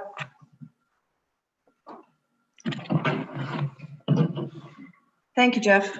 We'll be quick on this last bit and just want to conclude by saying that your support of the Hillary House and the AHS is certainly an investment in the cultural well-being of Aurora at a time when we have to make sure that our museums and our arts and culture are here for us when all of this is over and continue to be here for us long after that. I'd like to quote Minister Lisa MacLeod, who recently at the Ontario Museum Association Conference 2020 said, when we look at economic recovery and we're talking about hyperlocal tourism, your community museum today is so important to remind people of where they live and how that community was developed. But just as importantly, to provide that authentic tourism experience. We certainly welcome, as you can see by this slide here, people from all over the place in a normal circumstance. And obviously our reach is even farther than that online. So as Jeff said, thank you for your time. Thank you for all that you do for us in services in kind. And thank you for recognizing the Aurora Historical Society as an important cultural partner. I'm happy to answer any questions you may have. Thank you. First, Councillor Keg, motion that the presentation from the Aurora Historical Society Board be received, and 2, that the request for the 2021-2022 operating grant to the Aurora Historical Society Board in the amounts of $82,800 and $80,900 for 2021 and 2022 respectively be tentatively approved. Moved by Councillor Gardner, seconded by Councillor Humphreys. Comments? Questions? Councillor Humphreys. All right, thank you, Mr. Mayor. Just wanted to say thank you so much, Pat, Jeff. This was, a great presentation. I know it's not easy times at all. We love the Hillary House. It's a pure gem in town. And, I love what you said, as quoted earlier by Minister of Culture, that, this is a time when we have to remember where we're from. It also provides a sense of community now more than ever. I just one question. I noticed that you're looking or, investigating in professional fundraising. I know this isn't the greatest time to talk about it, but can you elaborate just a little bit on that? Just exactly what you're thinking, or is this just the tip of the iceberg? Tricia? Through you, Mr. Mayor, thank you for the question, Councillor Humphreys. We are certainly aware that there are professional organizations or people, individuals out there who have professional fundraising experience, whether that's somebody to take the lead on the next Hillary House Ball so that staff can concentrate on keeping the house running. We are running staff here with a half a person, well, it's actually a whole person down staff-wise than we did a year ago. As a means of fiscal responsibility. So that makes things like fundraising and the ball of that just a little bit more difficult. So we would be looking at hiring someone with those skills that would be a win-win. Great, thank you so much, Pat. That's great. Thank you very much. And I do think that, it's good to look at that. And I just, in terms of the Hillary House Ball, so very sad that it won't happen, obviously, or hasn't happened. And last year I had a wedding on October the 26th. I would have been there. I thought of it and I heard how wonderful it was. So I hope we can get back to those times soon. So thank you very much. And again, I really appreciate the presentation. And just makes you want to have things go back to normal so badly so that we can enjoy all these things, especially things like the Hillary House in town. Thanks so much. Thank you. Councillor Gallo. Thank you, through you, Mr. Mayor. Well, first off, thank you for all you do and all the volunteering to make Hillary House what it is. Just a quick question on the key financial matrix. As you know, we are in budget, and while you have the revenue streams, there are no expense lines on that schedule. And clearly the revenue from the Hillary House ball is affecting you greatly to the tune of some $33,000. Is there any way of getting more information in terms of the expense side and how you plan to mitigate that significant loss in revenue? I'll turn the question over to Treasurer Jeff Daw. Thanks, Councillor Gallo. Certainly happy to, we have our audited financials from 2019, so we can certainly send you that. That's not a problem. As a matter of fact, my apologies because I thought that that would have been sent to you already. So I will certainly take care of that in the next day or so. The question in terms of mitigating the ball revenue was about, gross revenue was about $35,000. I'm just looking over my shoulder. We're all in the ballroom at Hillary House, speaking of balls. The expense for the Hillary House ball is somewhere around $15,000. So we tend to net out around $20,000. So right now, that has been largely mitigated by both the Canadian Emergency Wage Subsidy and the Museum Assistance Program that our curator investigated. So at this point, we have essentially balanced out on the Hillary House ball. Obviously, we'd rather be having the ball and getting that engagement. So there's a huge loss there from our perspective. I hope that answers your question, Councillor Gallo. It doesn't. I mean, ultimately, I'm first off concerned if you don't get any more COVID emergency funding, you're projecting to have a loss of 14,500, which is significant for this size of a budget. And you know, I'm just a little worried on how the operations will be able to survive, considering that impact, and whether or not the town can be of any more help. Well, one of the things, and certainly that's obviously our major concern too. We've all around the board table expressed concerns going forward as to what 2021 is going to bring us. One of the things that we are planning is a virtual ball. That's still early. We do have, as mentioned, some reserve funds that will go to mitigating. We are not ramping up in terms of any staffing, so we are down by a body. We don't have our community outreach person with us right now. We don't have all of that, so we are doing what we can in order to mitigate any expenses, and we will obviously be tracking our expenses very closely as we go through month by month. So quite frankly, a lot of this is unknown, Councillor, and we will be monitoring that very closely as we go along. Councillor? Okay, well, I just wanted to share those concerns, and hopefully we will be over this quickly, and these numbers aren't the way they are, and perhaps even physically we can have a Hillary House ball in 2021. We hope so. Thank you. Thank you, Councillor. Councillor Kim. Thank you, Mr. Mayor. Thank you, Pat and Jeff, for coming out tonight. My question is, so for 2020 projected, you're projected to break even though the revenues from this year drastically fall short of budget. So it looks like you guys are asking for 79,300 base plus 3,500 for the Godfrey collection. So given the projected surplus deficit is going to be flat for 2020, is the 79,300, is that for improvements or the the fixes that we know that AHS is, or the Hillary House is,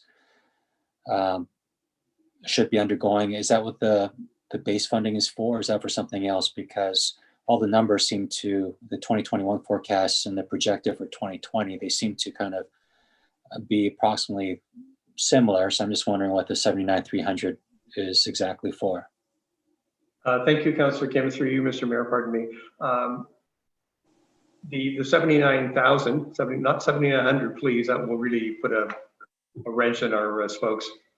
The 79,000 covers operating costs, quite frankly. It does not cover improvements. So we have any special funds that we get that are allocated for improvements go into our building fund. And as I mentioned at the start of my presentation, when we had a revenue or an excess of revenue over expenses in 2019, that went to our building fund as an example. But that covers operating expense. So heat, hydro, salaries. Okay.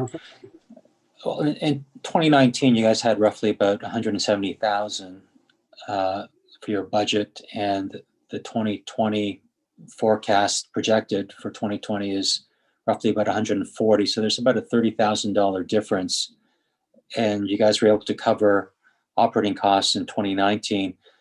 So has the operating costs increased by, 30, 40,000 since 2019? I'm sorry, I do not follow that, Councillor. Through you, Mr. Mayor, apologies again. Okay. Well, so for 2019, the overall budget was 56, 58, 168,000. If I read that 2019 audited column correctly. It's 156. Sorry? 156,000 was Okay. our total revenue. Okay, and you, sorry, I counted the surplus as well. So 156,000, and then based on the projected on 2020, you have 13, 17, 20, about 140,000. So there's only about a $16,000 difference or so between 2019 and 2020 projected. And you guys were able to cover the operating costs in 2019 with just a little over 16,000 more than the break-even point in 2020. So can you explain the 79,300 ask? I'm sure there's a good answer to that, but I just can't see it from the table here. Okay, we're back. We can hear you. Can you see our screen now? No, we're not showing screen. No, we still can't see your video, Jeff, but we can hear you. Okay. Well, as my mother always said, I had the face for radio. Can we share the screen? We're just,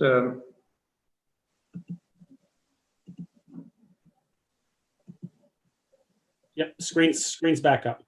okay, thank you. So in 2019, our total revenue was 156,000, Councillor Kim? Yes. And then we had projected for 2020, 159,000. And Jeff, I think and Councillor Kim, correct me if I'm wrong, I think the councillor's wondering, because in the projected 2020, you're roughly at about 140, but yet you were able to cover it without a deficit. I guess am I correct, Councillor Kim? That's correct. Thank you, Mr. Mayor. The biggest difference there is the fact that we do not have the expenses as an example of the Hillary House Ball. So there's an offsetting no expense. That's not a great way to phrase that. There's an offsetting reduction in expenses because we don't have the Hillary House Ball as an example. Councillor? Okay. But whether it be the revenues from the Hillary House Ball or the expenses, that would still be incorporated into those line items in 2019. Right.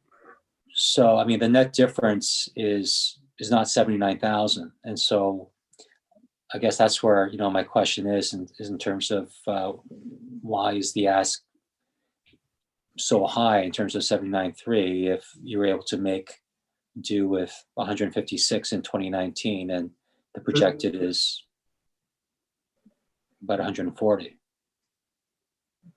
Jeff?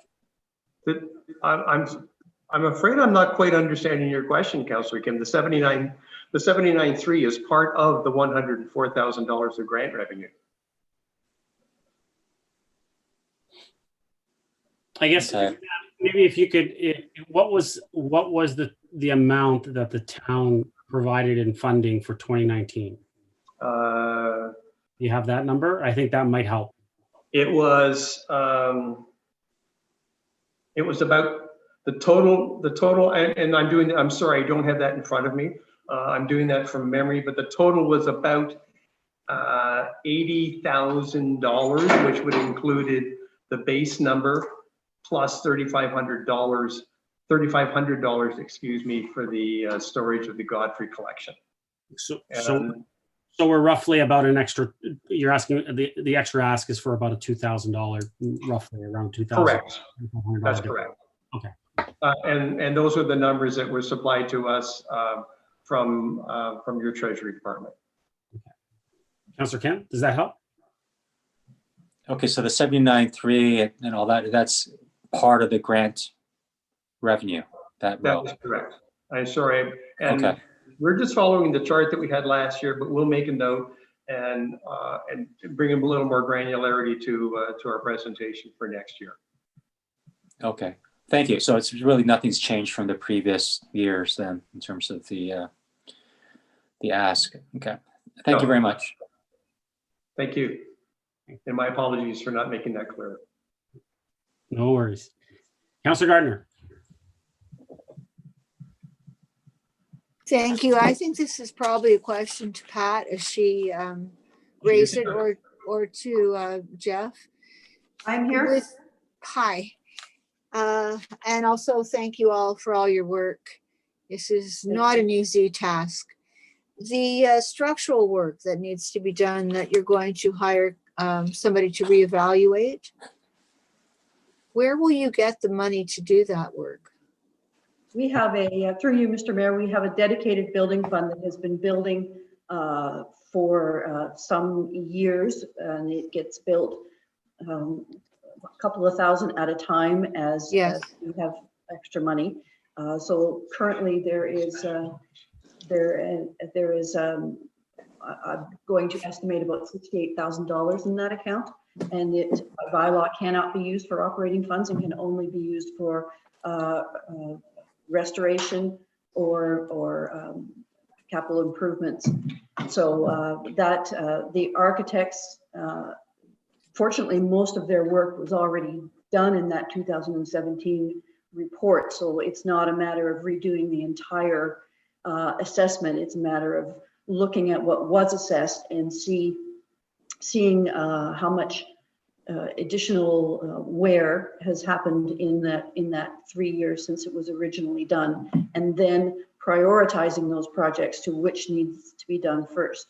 So our thinking on that is that we know those things were certainly identified, and we had hoped that 60,000 was going to be turned into $300,000 so that we could do these kinds of things, and we anticipated that 2020 was going to be a much bigger year for us as far as corporate funding and government funding. And we put a lot of work and thought into what was going to happen this year as far as reach out to different levels of government and corporately to support those kinds of things. But we do know that some of those things really do need to be done, and that assessment will provide us with the information to go forward on the most urgent things and tell us what can wait. And in fact, that assessment is scheduled to begin at 9:30 tomorrow morning, so we should know relatively quickly where we stand with that, and we will use every cent of that building fund that we can that we have to do whatever we can. Councillor? Thank you. Do you recall what the total amount of the repairs that needed to be done in 2016? It was through you, Mr. Mayor, it was 2017. Thank you. And the total amount in 2017 was $170,000. We can only estimate what that's going to be now with not only inflation, but further deterioration to things like foundation, brickwork, supports under the porch, those things. That does not include any cosmetic improvements inside or any restoration of the historic wallpaper or simple painting of things. We've been very fortunate to have volunteers and partnership with Benjamin Moore Paints for those things, but there are a lot of things inside that require a professional touch with heritage experts. So volunteers can't do everything. And I'm not trying to be difficult with this, Pat. I'm just worried because I imagine some of that amount will be structural work that needs to be done right away. So is there any kind of a plan? Well, you said you had plans to speak with governments, but was any of that planning actually for fundraising to fix up Hillary House? Yes, that the outreach to different levels of government, as well as corporate sponsorships, and we do have an entire fundraising plan in the works for 2021 that we are. It's not just the ball. We have a few other things up our sleeves right now that we're still working on to hopefully bring in, the smaller revenue as well as the larger stuff, because the smaller bits of revenue also creates interest, which can create bigger donors, trickle down, those kinds of things. So certainly, and we hope to do the ball. That's why we are hoping to hire a fundraiser so that we can have a cohesive fundraising plan. Does that answer your question? Councillor? It does, and it's quite a task, and I wish you a lot of luck. And I'm looking forward to the virtual ball. Can't imagine what that's going to be, but I'm looking forward to it. Thank you. Thank you. Thank you, Councillor. Any other comments or questions? Being none, Patricia, Jeff, thank you very much. Thank you for all the work that you guys do. Thanks for coming in. Council, I will call the vote. All those in favor? Opposed? That carries. Thank you, Mr. Mayor. You're welcome. Thank you. Council, next we have 5.1.4 Aurora Sports Hall of Fame 2021-2022 operating grant. And we have a presentation by the President Javed Khan, as well as the Treasurer Brian Roberts. Javed, are you there? Was. I see Brian. Hi, Brian. Oh, Javed? Yeah, I'm here, but the host has not put me on the video. Oh. Myself on video. Oh, there you go. Start my video. There we go. I'm here in a very silent hall, as Rod Black would say. If you watched our Hall Star tribute, that's how he started off, and I'm still at a very silent hall.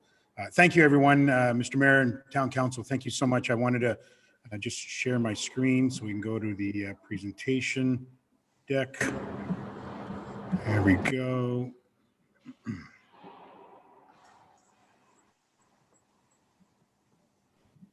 Okay, can everyone see the deck? Yes. Great. Well, I want to thank you, Mr. Mayor and Town Council, for having both myself and the new kid in our family, and that's Brian Roberts, CPA, CGA, and LPA. We snookered him into becoming our new treasurer. Mr. Don Ball has left us after so many years of amazing service with the Aurora Sports Hall of Fame, and wanted to welcome Brian to your first co-presentation with Town Council. These folks are amazing. Trust me on this, they're amazing individuals. And again, thank you for the opportunity. Brian and I just wanted to go through a couple of highlights around the Aurora Sports Hall of Fame, walk you through what we have been doing in the last 6 to 8 months in this time of challenge, but at the same time, an opportunity for us to revisit what the Aurora Sports Hall of Fame is about, and ways that we can pivot our hall in some creative ways. And I'm not sure if some of you joined us on November the 5th at 6:30 when you watched the Hall Star tribute with Rod Black. That's one way that we have we've jumped into the pool with some other ideas that we'll share with you tonight. First and foremost, I want to thank everyone around the virtual table, including Robin McDougall and Town Council, Mr. Mayor, for sitting on our board. We sincerely appreciate all the support you give us. Appreciate all the insights, Mr. Mayor, you provide us around our virtual table when we're at the board meetings, and Robin with your insight when is required. And so first and foremost, thank you to that. I also want to thank the Board of Governors. They're all volunteers doing amazing work. And to Sean and Michelle, who help us run this hall. They are also amazing individuals, always staying in touch with us. Our executive assistant, Lisa McDonald, and certainly our executive team that you know, we're going through and doing some brainstorming.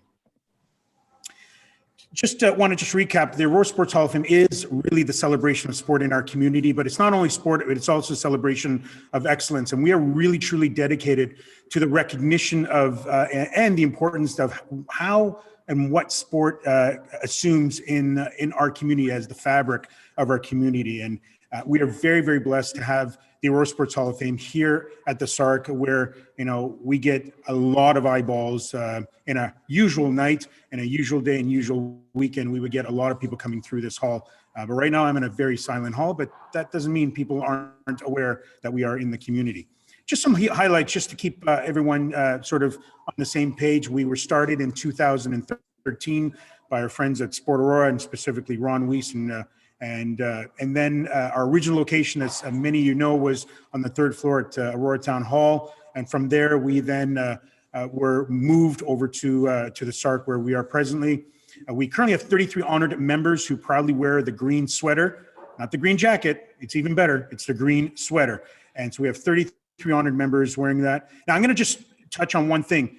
And it is, and I need some assistance. This is an ask of you, Town Council, Mr. Mayor.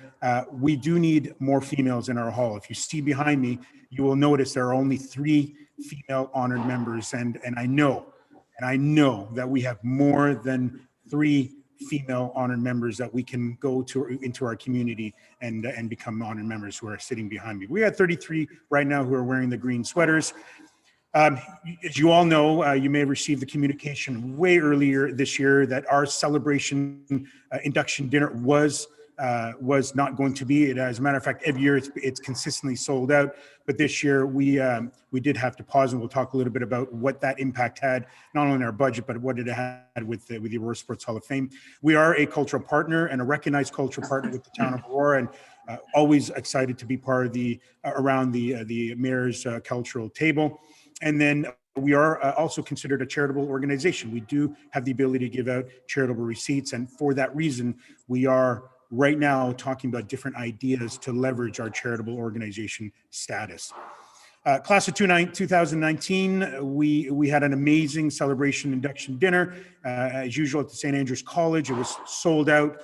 And as usual, had tremendous feedback. And I know many of the council members around this virtual table that we're sitting here tonight were in attendance, and we want to thank you for being there. And certainly, Mr. Mayor, thank you for being there also. So 2019, we were there.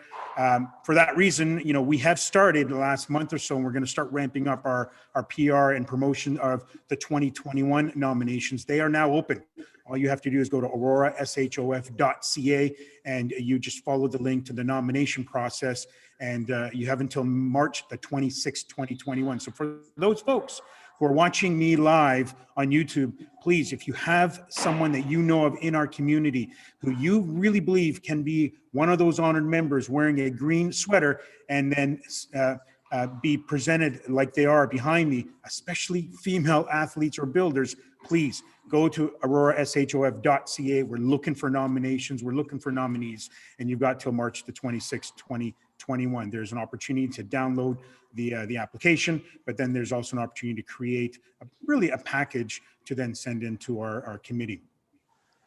Just want to touch on some of the programs for those who may not know that we're not just a hall. We do have some programs that we do go out in our community. One is our Sport History Alive program. Really, it's a 60-minute in-class interactive program designed to bring Aurora's rich athletic history alive for specifically elementary students and educators. It's been successful every year we've done it. Unfortunately, this year we're not able to do it, and we have paused the program just for the fact that the program relies on going into schools. Really, our mandate is very simple. We want to help students in this community celebrate the ways in which sport, culture, and heritage are passed on through generations. And you notice in front of you there, Marquise, who's one of our honored members, does a tremendously awesome job in the presentation. If you go to our YouTube page, you actually can see essentially a highlight of the Sport History Alive program. It's, again, great volunteers from Karen Merck to Kristen Desjardins. Great work. Unfortunately, this year it has been paused, so we're not able to do that. Couple of key points about the participation and the outcomes. Students do learn about the history of sport in Aurora. They hear from an Aurora resident, Marquise, who played at a high level of sports, specifically in volleyball. And then they also have an opportunity to participate in physical activity related to the athlete sport, in this case, volleyball, in terms of Marquise. Another program that was started back in 2018 for Kristen Desjardins, who is a retired teacher in our community, is the Aurora Sport Hall of Fame Aurora Cup Elementary Hockey Tournament. Great tournament. It's really started to grow very quickly. First year, a very huge success, and then grew to 2019, another great success. The cool thing about this hockey tournament is that it's an inclusive, fun, competitive opportunity for boys and girls of all abilities. It's not just rep, it's all abilities to play hockey together for their Aurora area schools. Kristen has received tremendous feedback from the tournament. And again, unfortunately, we have to pause this program for this year. And we're crossing fingers and toes, ears, eyes, and noses that hopefully in 2021, this program, along with Sport History Live, is unpaused. And then we culminate to the annual induction celebration dinner, which for every year, with exception to the first year, has always been held at the St. Andrews College. Michael Roy and his team do a tremendous job helping us through the night. It is an amazing experience, and I tout that it's the premier event that you need to and you must attend here in our great town of Aurora. We've had it hosted by James Duthie in the past. As you know, in the last few years, my good friend Rod Black has been hosting it, has done a tremendous job hosting the night, brings comedy relief and just keeps the night flowing. Tremendous opportunity for people to network. And certainly it is a night of celebration. It's a night for the honored members to celebrate and to share their stories. And if you haven't seen our highlight reel, please go to our YouTube page, just type in Aurora Sport Hall of Fame. For those folks who are watching us live, please go there and you can see a number of videos. Just gives you a flavor of the sold out event. And again, members of town council, and also Aurora staff who've been there, we thank you for the support, and it is a fun night. Now, with that said, this year we've had to pause it, and I'll go on to that. But before I do want to make a special recognition. You may not know that we have Paul Riley as our official portrait artist. And if you don't know who Paul Riley is, Google a gentleman's name. Paul Riley is an amazing portrait artist. He actually does all the portraits for the Hockey Hall of Fame. And not only does all the portraits for the Hockey Hall of Fame, he does all the portraits for the Canadian Business Hall of Fame. A tremendously talented individual. He's also an animator. He's an animator. I don't know if you folks out there know of the show Clifford the Dog. He's one of the senior animators for that show that is actually on a reboot and coming back on air. And when you see it on air, give Paul Riley a good thumbs up. That's my ode and respect to Dave Tom. I know you're watching, so that's to you, Dave. But we're tremendously blessed to have Paul Riley as part of our family, and he does this voluntarily. He does it voluntarily. So behind us, we're calling it the Wall Project. We're looking to essentially have everyone behind me. You'll notice 2017, 18, and 19 have Paul Riley's portraits. we are working on a wall project to then have every, essentially make it consistent going back to 2013. So special shout out to you, Paul. So let's talk about COVID, the unfortunate situation we're all in globally, and certainly in our great town of Aurora. Let's talk about what and how that has affected our operations at the Aurora Sports Hall of Fame. Well, it's fairly simple. Earlier this year, Board of Governors, we got together, we had an emergency meeting, we had some great conversation. We tried to banter various ways that we could do an induction celebration dinner. We tried to banter, well, not even tried, but we were trying to figure out how do we create an event like we're all used to, but at the same time respect our honored members and the class of 2020. And after lengthy conversation, we decided that we would pause the meet and greet night, which, as you all know, is the night that we have here at the hall the night before, where we have a meet and greet with the partners, town council, mayor, Mr. Mayor, all of them come up, and essentially it's an opportunity for the honor members to get to know each other. We decided we would pause that event, and unfortunately, after some conversation, and it was unanimous, really, to be very frank with you, that it was just the right thing to do as an Aurora Sports Hall of Fame to pause the induction celebration dinner. Now, that has a big impact because it all culminates for us at the Aurora Sports Hall of Fame. It all culminates to the induction celebration dinner, and when you look at it from a budgetary standpoint, that's the biggest line item in terms of revenue for our hall that carries us through the remainder of the year. And as I noticed, the Sport History Live and the tournament also were all paused.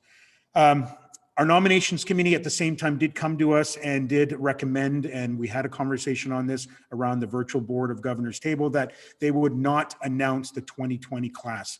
They would not announce the 2020 class. So we decided as a board and as a group that 2020, that class would not be announced. Therefore, moving forward, that 2020 class, depending on how it is in 2021, would then essentially be a 2021 class. So there would literally, moving forward in our history, be an asterisk on 2020. So we would not have a 2020 class. All expenditures have been paused. Any expenditures that we've had in the past, we have paused all of them, just really because of that number one thing. Our biggest revenue generator, being the induction celebration dinner, is paused. We rely on that quite heavily, so we paused that. So what did we figure out do? Well, Rod and I got together, we started bantering some ideas, and we really wanted something out there. And Michael Roy, in one of our board meetings mentioned that there's got to be something we can do that continue to celebrate, continue to recognize our honored members at the Aurora Sports Hall of Fame. So as we kept bantering, and Rod and I kept bantering, we came up with this idea, and this was this Hall Star Tribute, a night of celebration and conversation.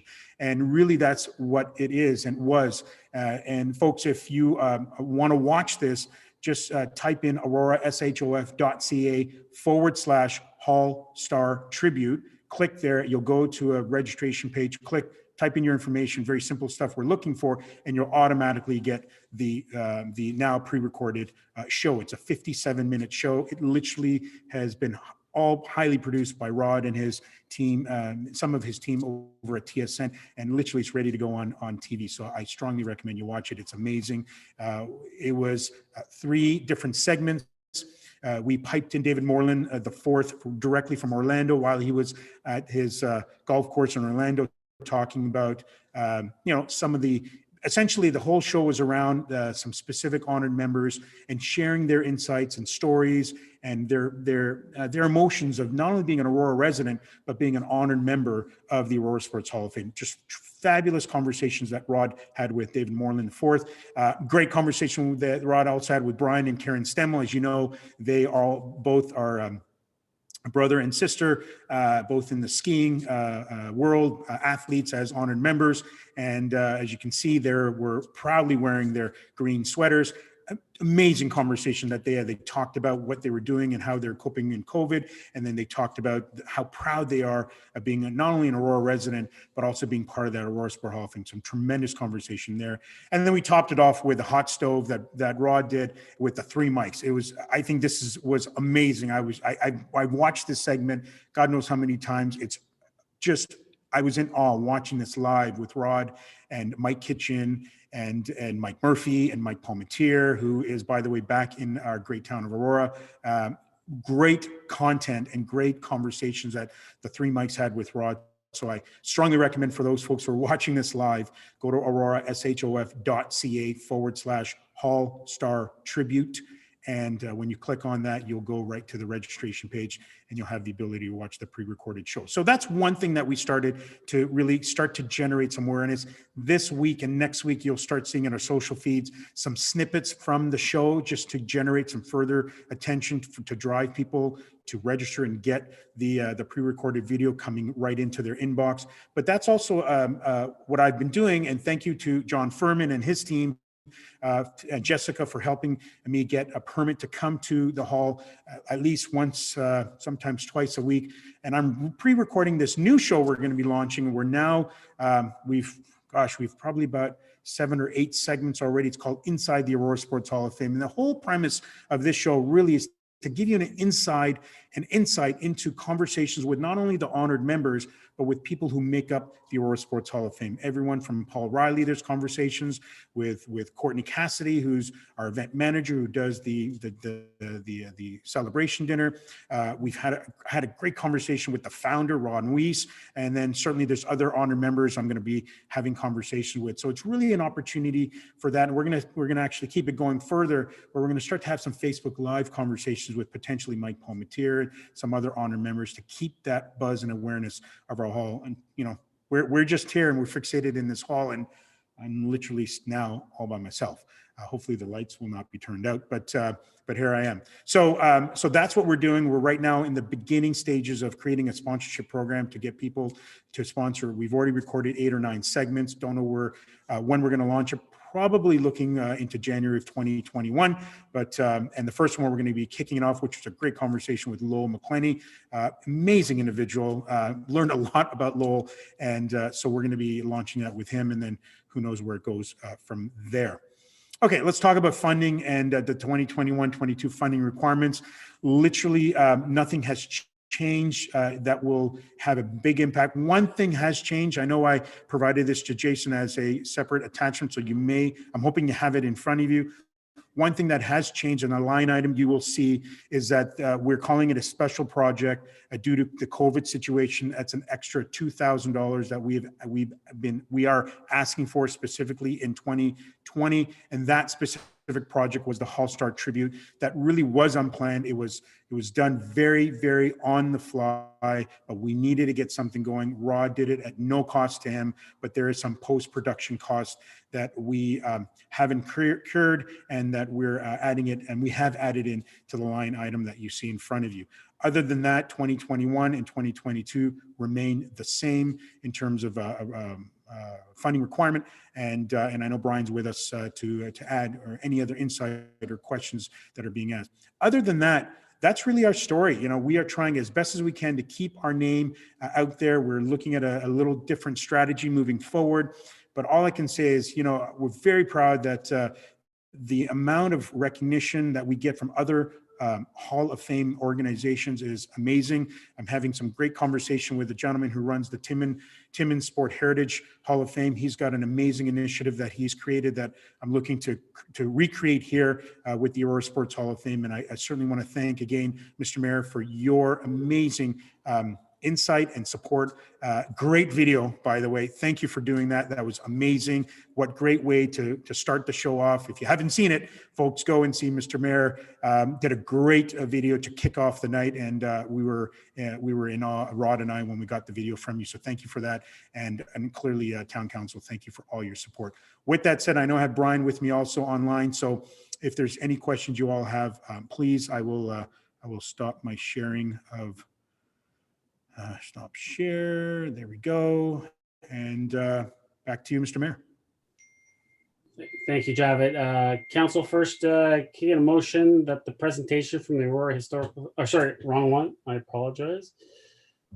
We're the cooler kids. Yes, that the presentation from the Aurora Sports Hall of Fame be received, and that the request for the 2021-2022 operating grant to the Aurora Sports Hall of Fame in the amounts of $29,300 and $29,900 for 2021 and 2022 respectively be tentatively approved. Someone like to move that? Councillor Gardner, seconded by Councillor Thompson. Comments or questions? Councillor Gilliland. Thank you, through you, Mr. Mayor, to Java. Thank you very much for your presentation. I had a really hard time seeing the financial breakdown on the slide, even on my computer, and I've taken a photo and zoomed in. I still have a hard time. So I'll probably have to have more questions for you offline, maybe prior to us approving the funds. So I guess my question is to you, you are coming back asking for the same amount, if not more. And, you know, the fact that, you know, obviously 2020 was a trying year, your expenses were a lot different. And again, because I can't really see this slide very well, I just would assume that maybe you'd have somewhat of a surplus that might carry over to the following year to help, you know, pay for some of the extra costs. So I'm just trying to understand the balance of the ask and what it's actually paying for if there was some things that just didn't occur. Okay, I can, Councilor Gillen, if through you, Mr. Mayor, I can share my screen. I do have the PDF document open. I can share the screen if you wish to see it much more clear. I did provide an attached document, hoping that was going to get printed and distributed to you if you wish. It's up to you. I can do that right now if you wish. If you want to put it up, Javid, I mean, we do have it in our eScribe. But it is? Yeah. Okay, let me see if I can stop my. Okay, there it is. Can you see it there now? Yeah. Yes, I can see that much better. There.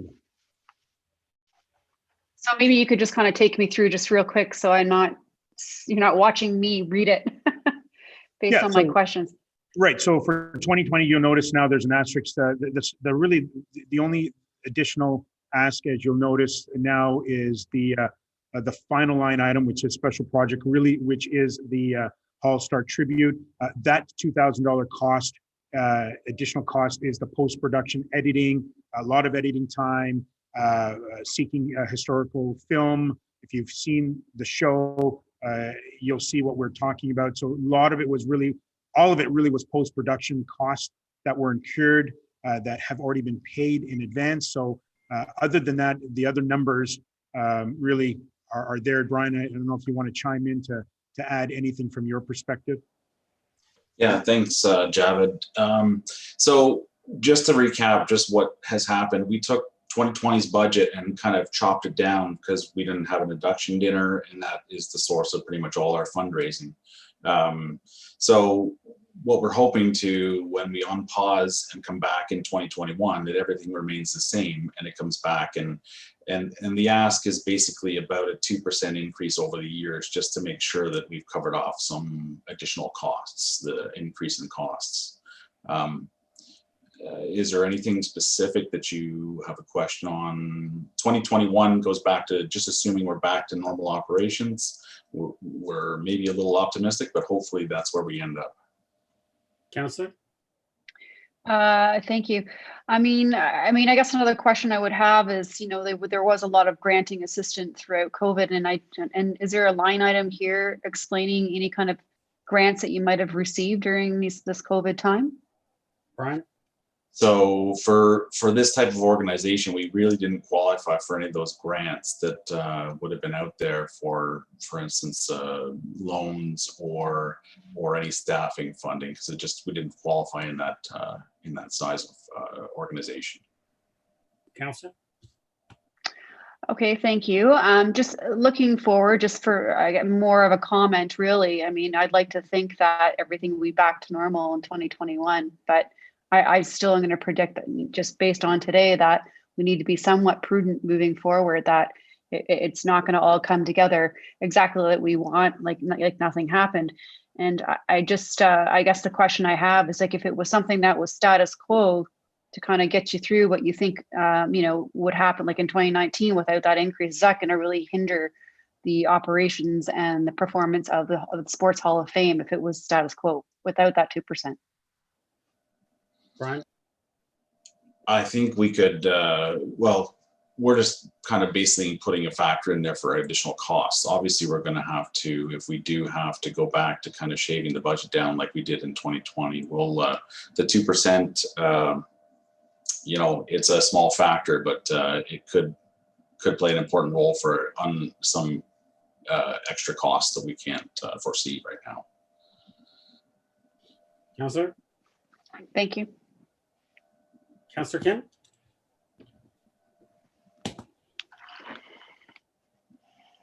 Thank you, Mr. Mayor.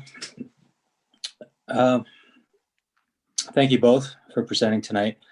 My two questions are, the first one, there's 3,200 for dinner management. I'm just wondering what that is, given that there's no induction dinner So today.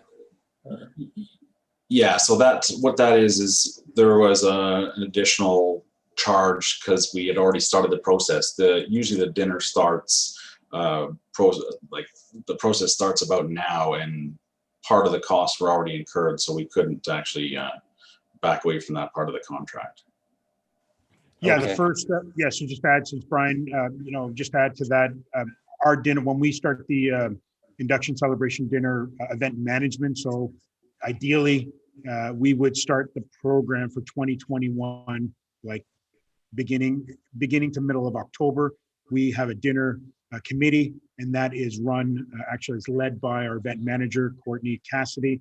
And so we started that in 2019 for 2020. And so that cost, as part of our contract agreement, we had to, we had her expense there already. So that's where it was. And then we paused her once 2020 and COVID hit everyone.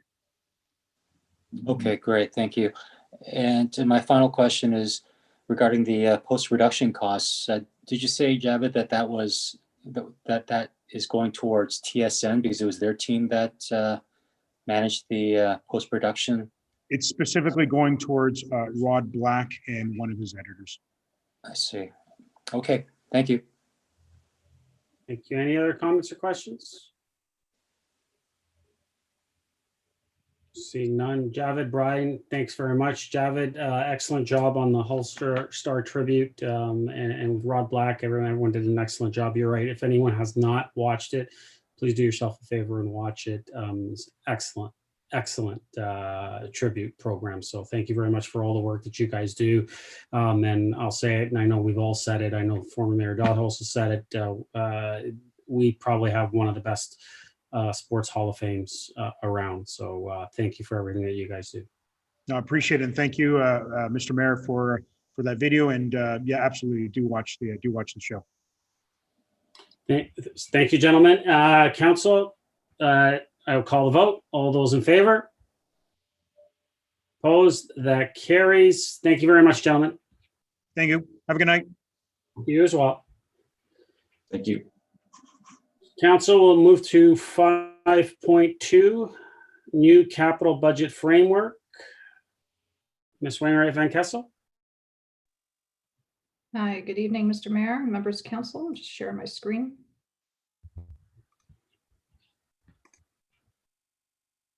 Okay, can you see the screen presentation? Yes. Yes, okay. So this evening, I want to share with you just the capital framework. As we head into capital plan discussions on Saturday, I wanted to take an opportunity to present this to you now so it's fresh in your mind before we get into the capital deliberations for the individual projects.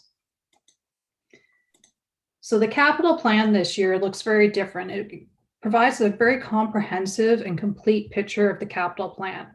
So in last year and previous years, you would have only seen the new capital requests. This year, we have also added in more to the capital plan. So we've also got the active capital projects. So those are the projects that are currently underway with any updates or changes to their budget. So this could be increases or decreases, and any of those projects where the values stayed the same, those are all identified as well. We have also taken any of the previously conditionally approved projects and included them as new projects into the plan. So this way they don't fall off the side of the capital plan. They're brought up for your reevaluation on an annual basis. And the budget also includes a separate tab this year for the closed capital projects. So part of the capital program, we have grouped the projects into a number of different groups. So we have the traditional groups, which are our main categories of repair and replacement, growth and new, and studies and other. And what we've done is we've added these projects and broken them down into 2 further groups. So, and this is to make it easier for the deliberations that we'll be having on Saturday, so we can focus on those projects where there are increases on a separate list. So the first list would include the capital, which are either new projects or existing projects that have increases to the capital budget. And then the second list are projects where there is no change to the capital budget. So the capital budget previously approved has not changed, or there is a decrease. So there are a couple of projects in the plan where they have actually decreased. We've also included the list of closed capital projects, and we've tried to do a complete cleanup of all the capital to make sure that we've addressed every capital project that the town has active and underway, along with the new ones that we are planning as part of this budget. Now, I presented this to you back on the meeting on October 27th, but I wanted to review this again as it is a big change compared to what we've seen before and how a project budget was approved. The Capital Budget Authority will ensure that there are sufficient approvals in place to support all the life-to-date expenditures along with future contractual commitments for the project. So as you can see here, the Capital Budget Authority includes all the spending up to the end of 2019, our current year forecasted spend for 2020. It will include any capital project that has a budget in 2021, and for those projects that have contractual commitments that need to extend into 2022 or beyond. Now, in general, the Budget Authority is tied to that contractual commitment that are required for the project for the year that the contract is expected to be initiated. For example, if we had a road construction project that is expected to take 2 years, the total cost to construct the project is $3 million, including $1 million in 2021, plus an additional $2 million in 2022. The Capital Budget Authority would be the total of the $3 million and would be sought in 2021 so that the town could enter into a contract to complete the project. So when we're thinking about contracts, we're thinking generally the RFPs, RFTs through our procurement process. Capital Budget Authority is also linked to Debt Authority where applicable.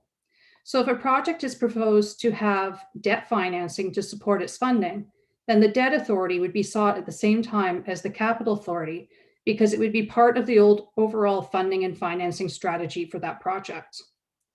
Capital Budget Authority will be approved for each individual capital project.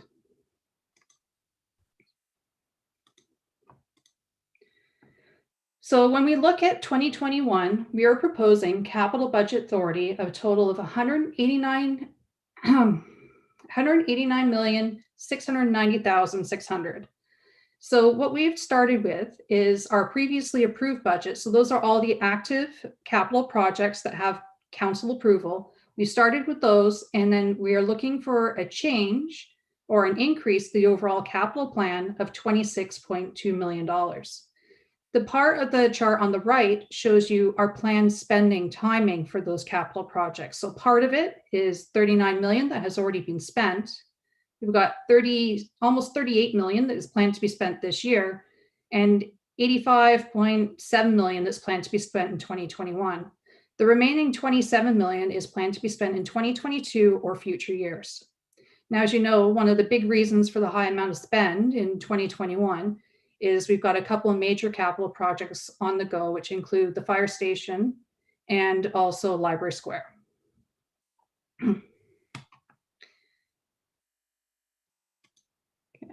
When we were putting the budget together, there was a significant amount of changes. So we really had to focus on the first 5 years to ensure that they were affordable. So there is still more work to be done on this overall 10-year plan.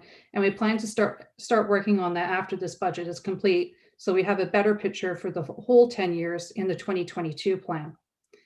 The affordability comes down to having the funds available in the reserves to pay for the project spending at the time it's planned to be spent. And that's what this Capital Budget Authority does. Part of ensuring the funds are available to pay for the project also includes a recommendation of using debt financing for 3 growth projects that are in the first 5 years of the plan.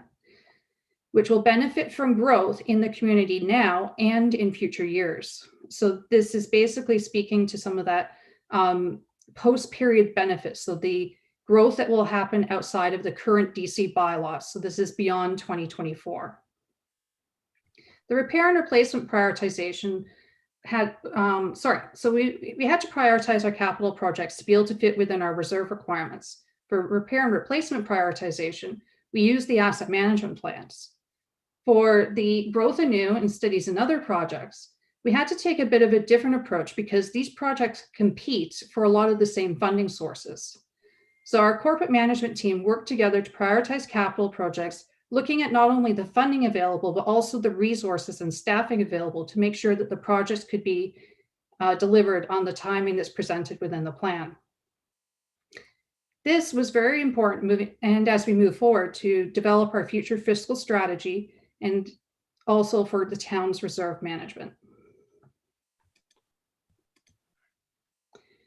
In this capital budget, and these details are also included in the capital budget tab within your binders, we are proposing to use capital programs. So what capital programs are is basically a collection of the capital projects.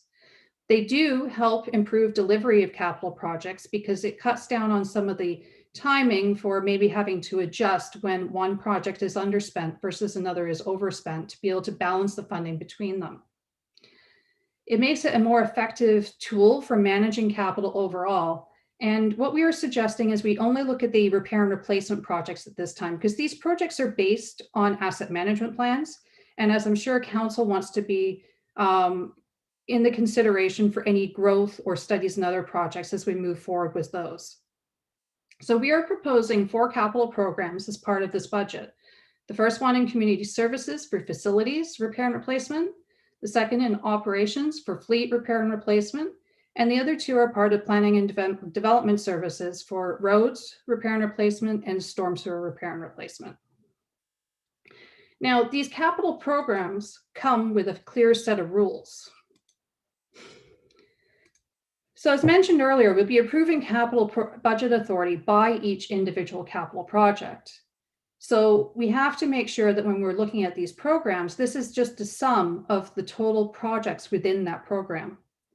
So when we have a project where we need to adjust, or we may want to rebalance some of the funding between the projects, we have to have a very clear set of rules in which we can work with. So the first is that if we're transferring money from one project to another, this needs to be a clear savings. It cannot be something where we're using the money from this project and then going to have to rebudget that money again in the future. If the cost has increased significantly to that point that we're having to use existing dollars and rebudget them in the future, then that would have to be put forward for consideration by council in the next budget. The project scope must remain the same. It must reflect what council has approved as part of the budget process. That cannot change as part of working through the adjustments through the capital programs.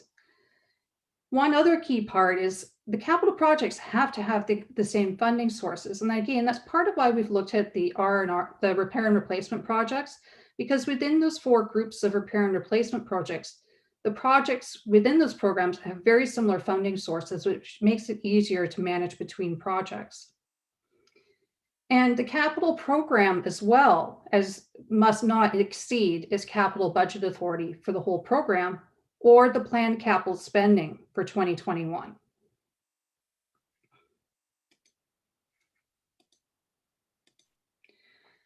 As part of the capital plan this year, you'll be asked to approve the budget in a little bit different way than you have in the past. So we'll be looking at approvals under a few different lenses. So what we'll be asking is for council members to approve the capital budget authority for the new projects in the plan and the changes to active capital projects. We'll also be asking you to approve the amount that is planned to be spent in 2021 on capital projects. And this is for, again, for that cash and reserve management to make sure we have the funds on hand, because we need to make sure we manage within what we're planning to spend for the 2021 year. We will also be asking council to approve the capital programs, but subject to their rules for use.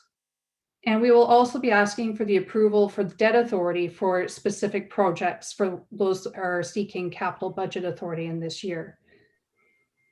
We also have one, which is a bit of a one-time request, and this is to support a funding grant that we're seeking through FCM. So we just need to have a specific approval relating to our second generation asset management plan.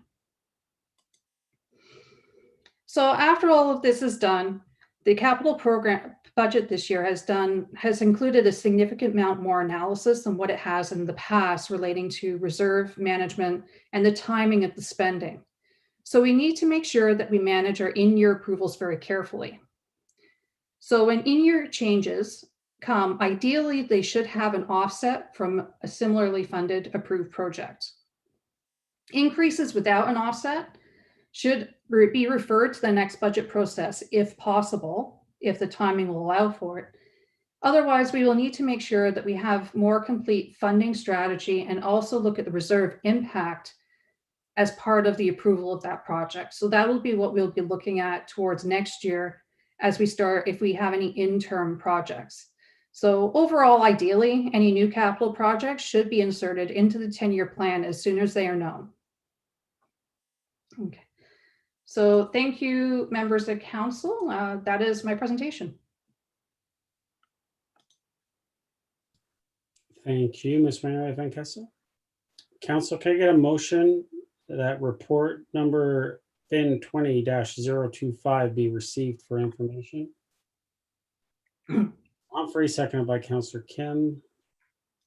Is there any comments, questions, or presentation? Just remind council, we will be dealing with capital all day on Saturday, so. But if there are any questions in preparation for Saturday, nothing. Okay. Ms. Mayor Van Kessel, did you want to add? Oh, Councillor Gardner? Councillor Gardner, you're on mute.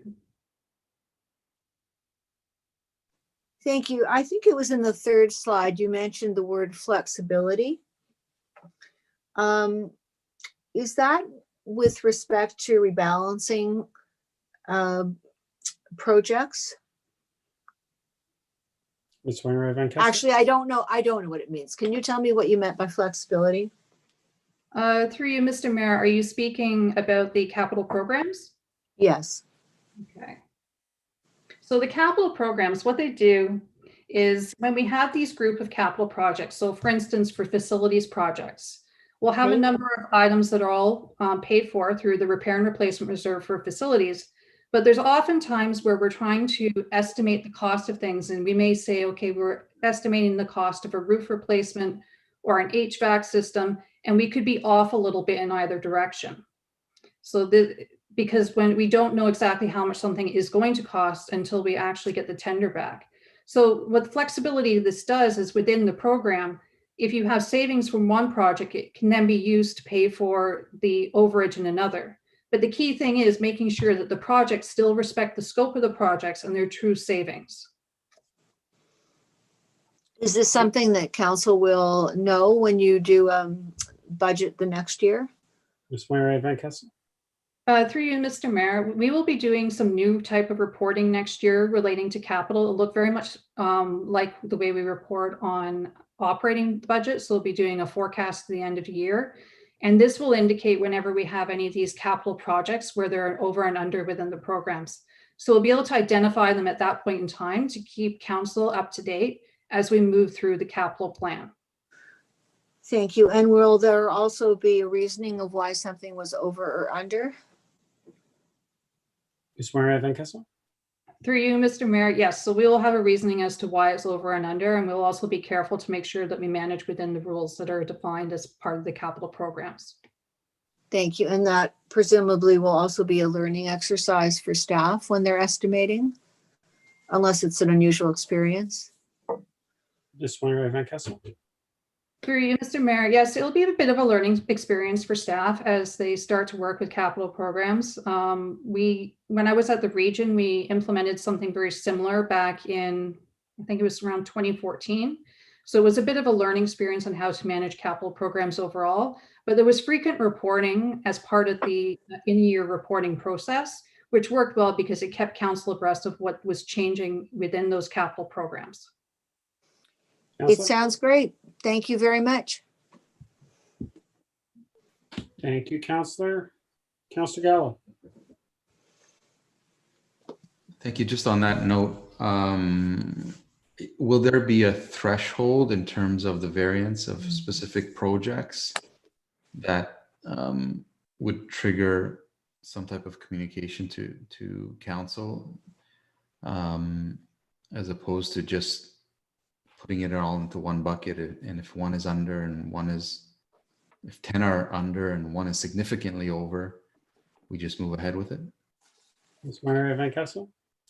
Through you, Mr. Mayor, at this point in time, we have not identified any specific thresholds relating to this. The reason being because these are repair and replacement projects, and the idea is they are for the overall good asset management of the program.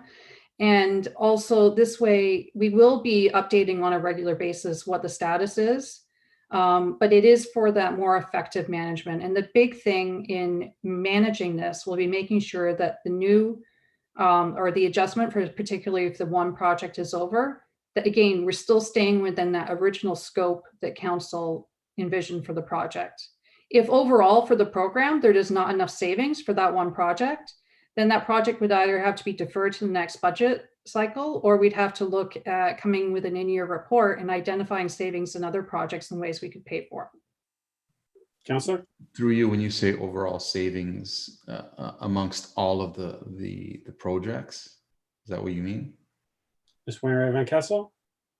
Through you, Mr. Mayor. So if there is not enough room within the capital program to be able to manage it, then the option would be to look at, are we able to adjust the project budget through a report to council, which would mean looking at the overall funding and cash management for the town as our forecast to the overall budget for capital is looking, and making a recommendation based on that, or pushing the project to the next budget cycle and asking for an increase to capital budget authority at that time.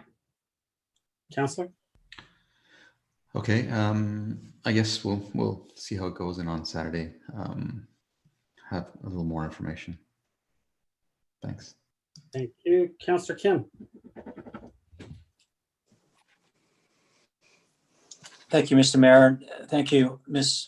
Wainwright Van Kessel, and Mr. Gardner and the whole team for doing this. I think this is fantastic. I think the rules that you've put in place and the in-year rules that really tightens everything up.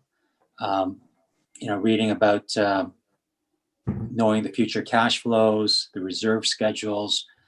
I'm kind of reminded how, when we were looking at the Library Square budget, we wanted things to get from a, level C, level B to, level A type of budget estimate. And certainly it seems like, now that you're using the total capital budget authority, where you're including a prior year and future years, really tightens everything up. And I recall 4 or 5 years ago when Mr. Nadrasny first came on board, this is what he envisioned, and this is something that we had hoped for. And so thank you very much for establishing the principles and now the rules to help guide us forward.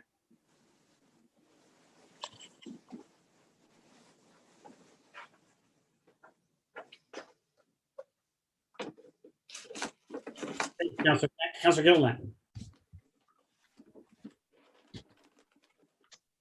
Thank you, through you, Mr. Mayor and Ms. Wainwright Van Kessel. I'm just going to re-ask some of the questions that Councillor Gartner and Gallo were asking about the project and the money that's being saved and moving from one to another. So I just really want to clearly understand. So if we had a project where we had saved or overestimated and we had, say, $200,000 left, what you're suggesting is this debt authority could allocate this $200,000 to another ongoing project that might be over $200,000 that we need to actually pull from?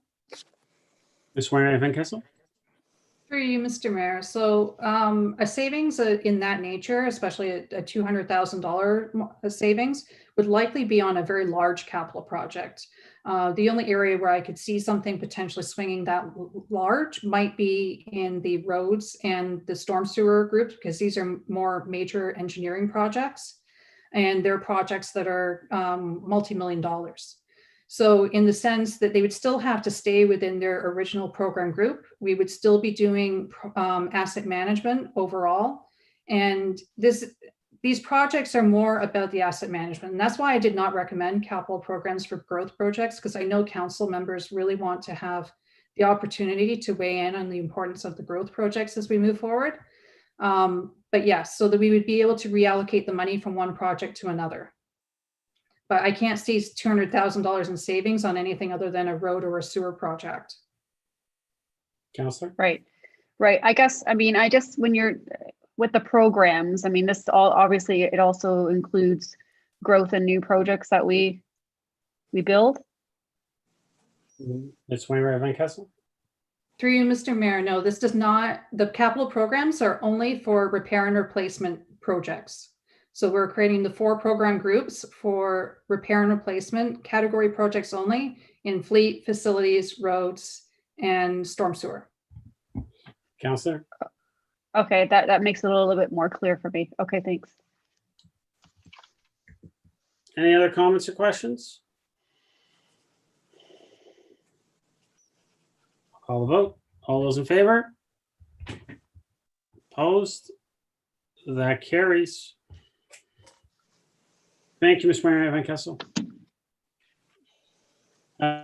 Motion to adjourn. Moved by Councillor Kim, seconded by Councillor Gardner. All those in favor? Opposed? That carries.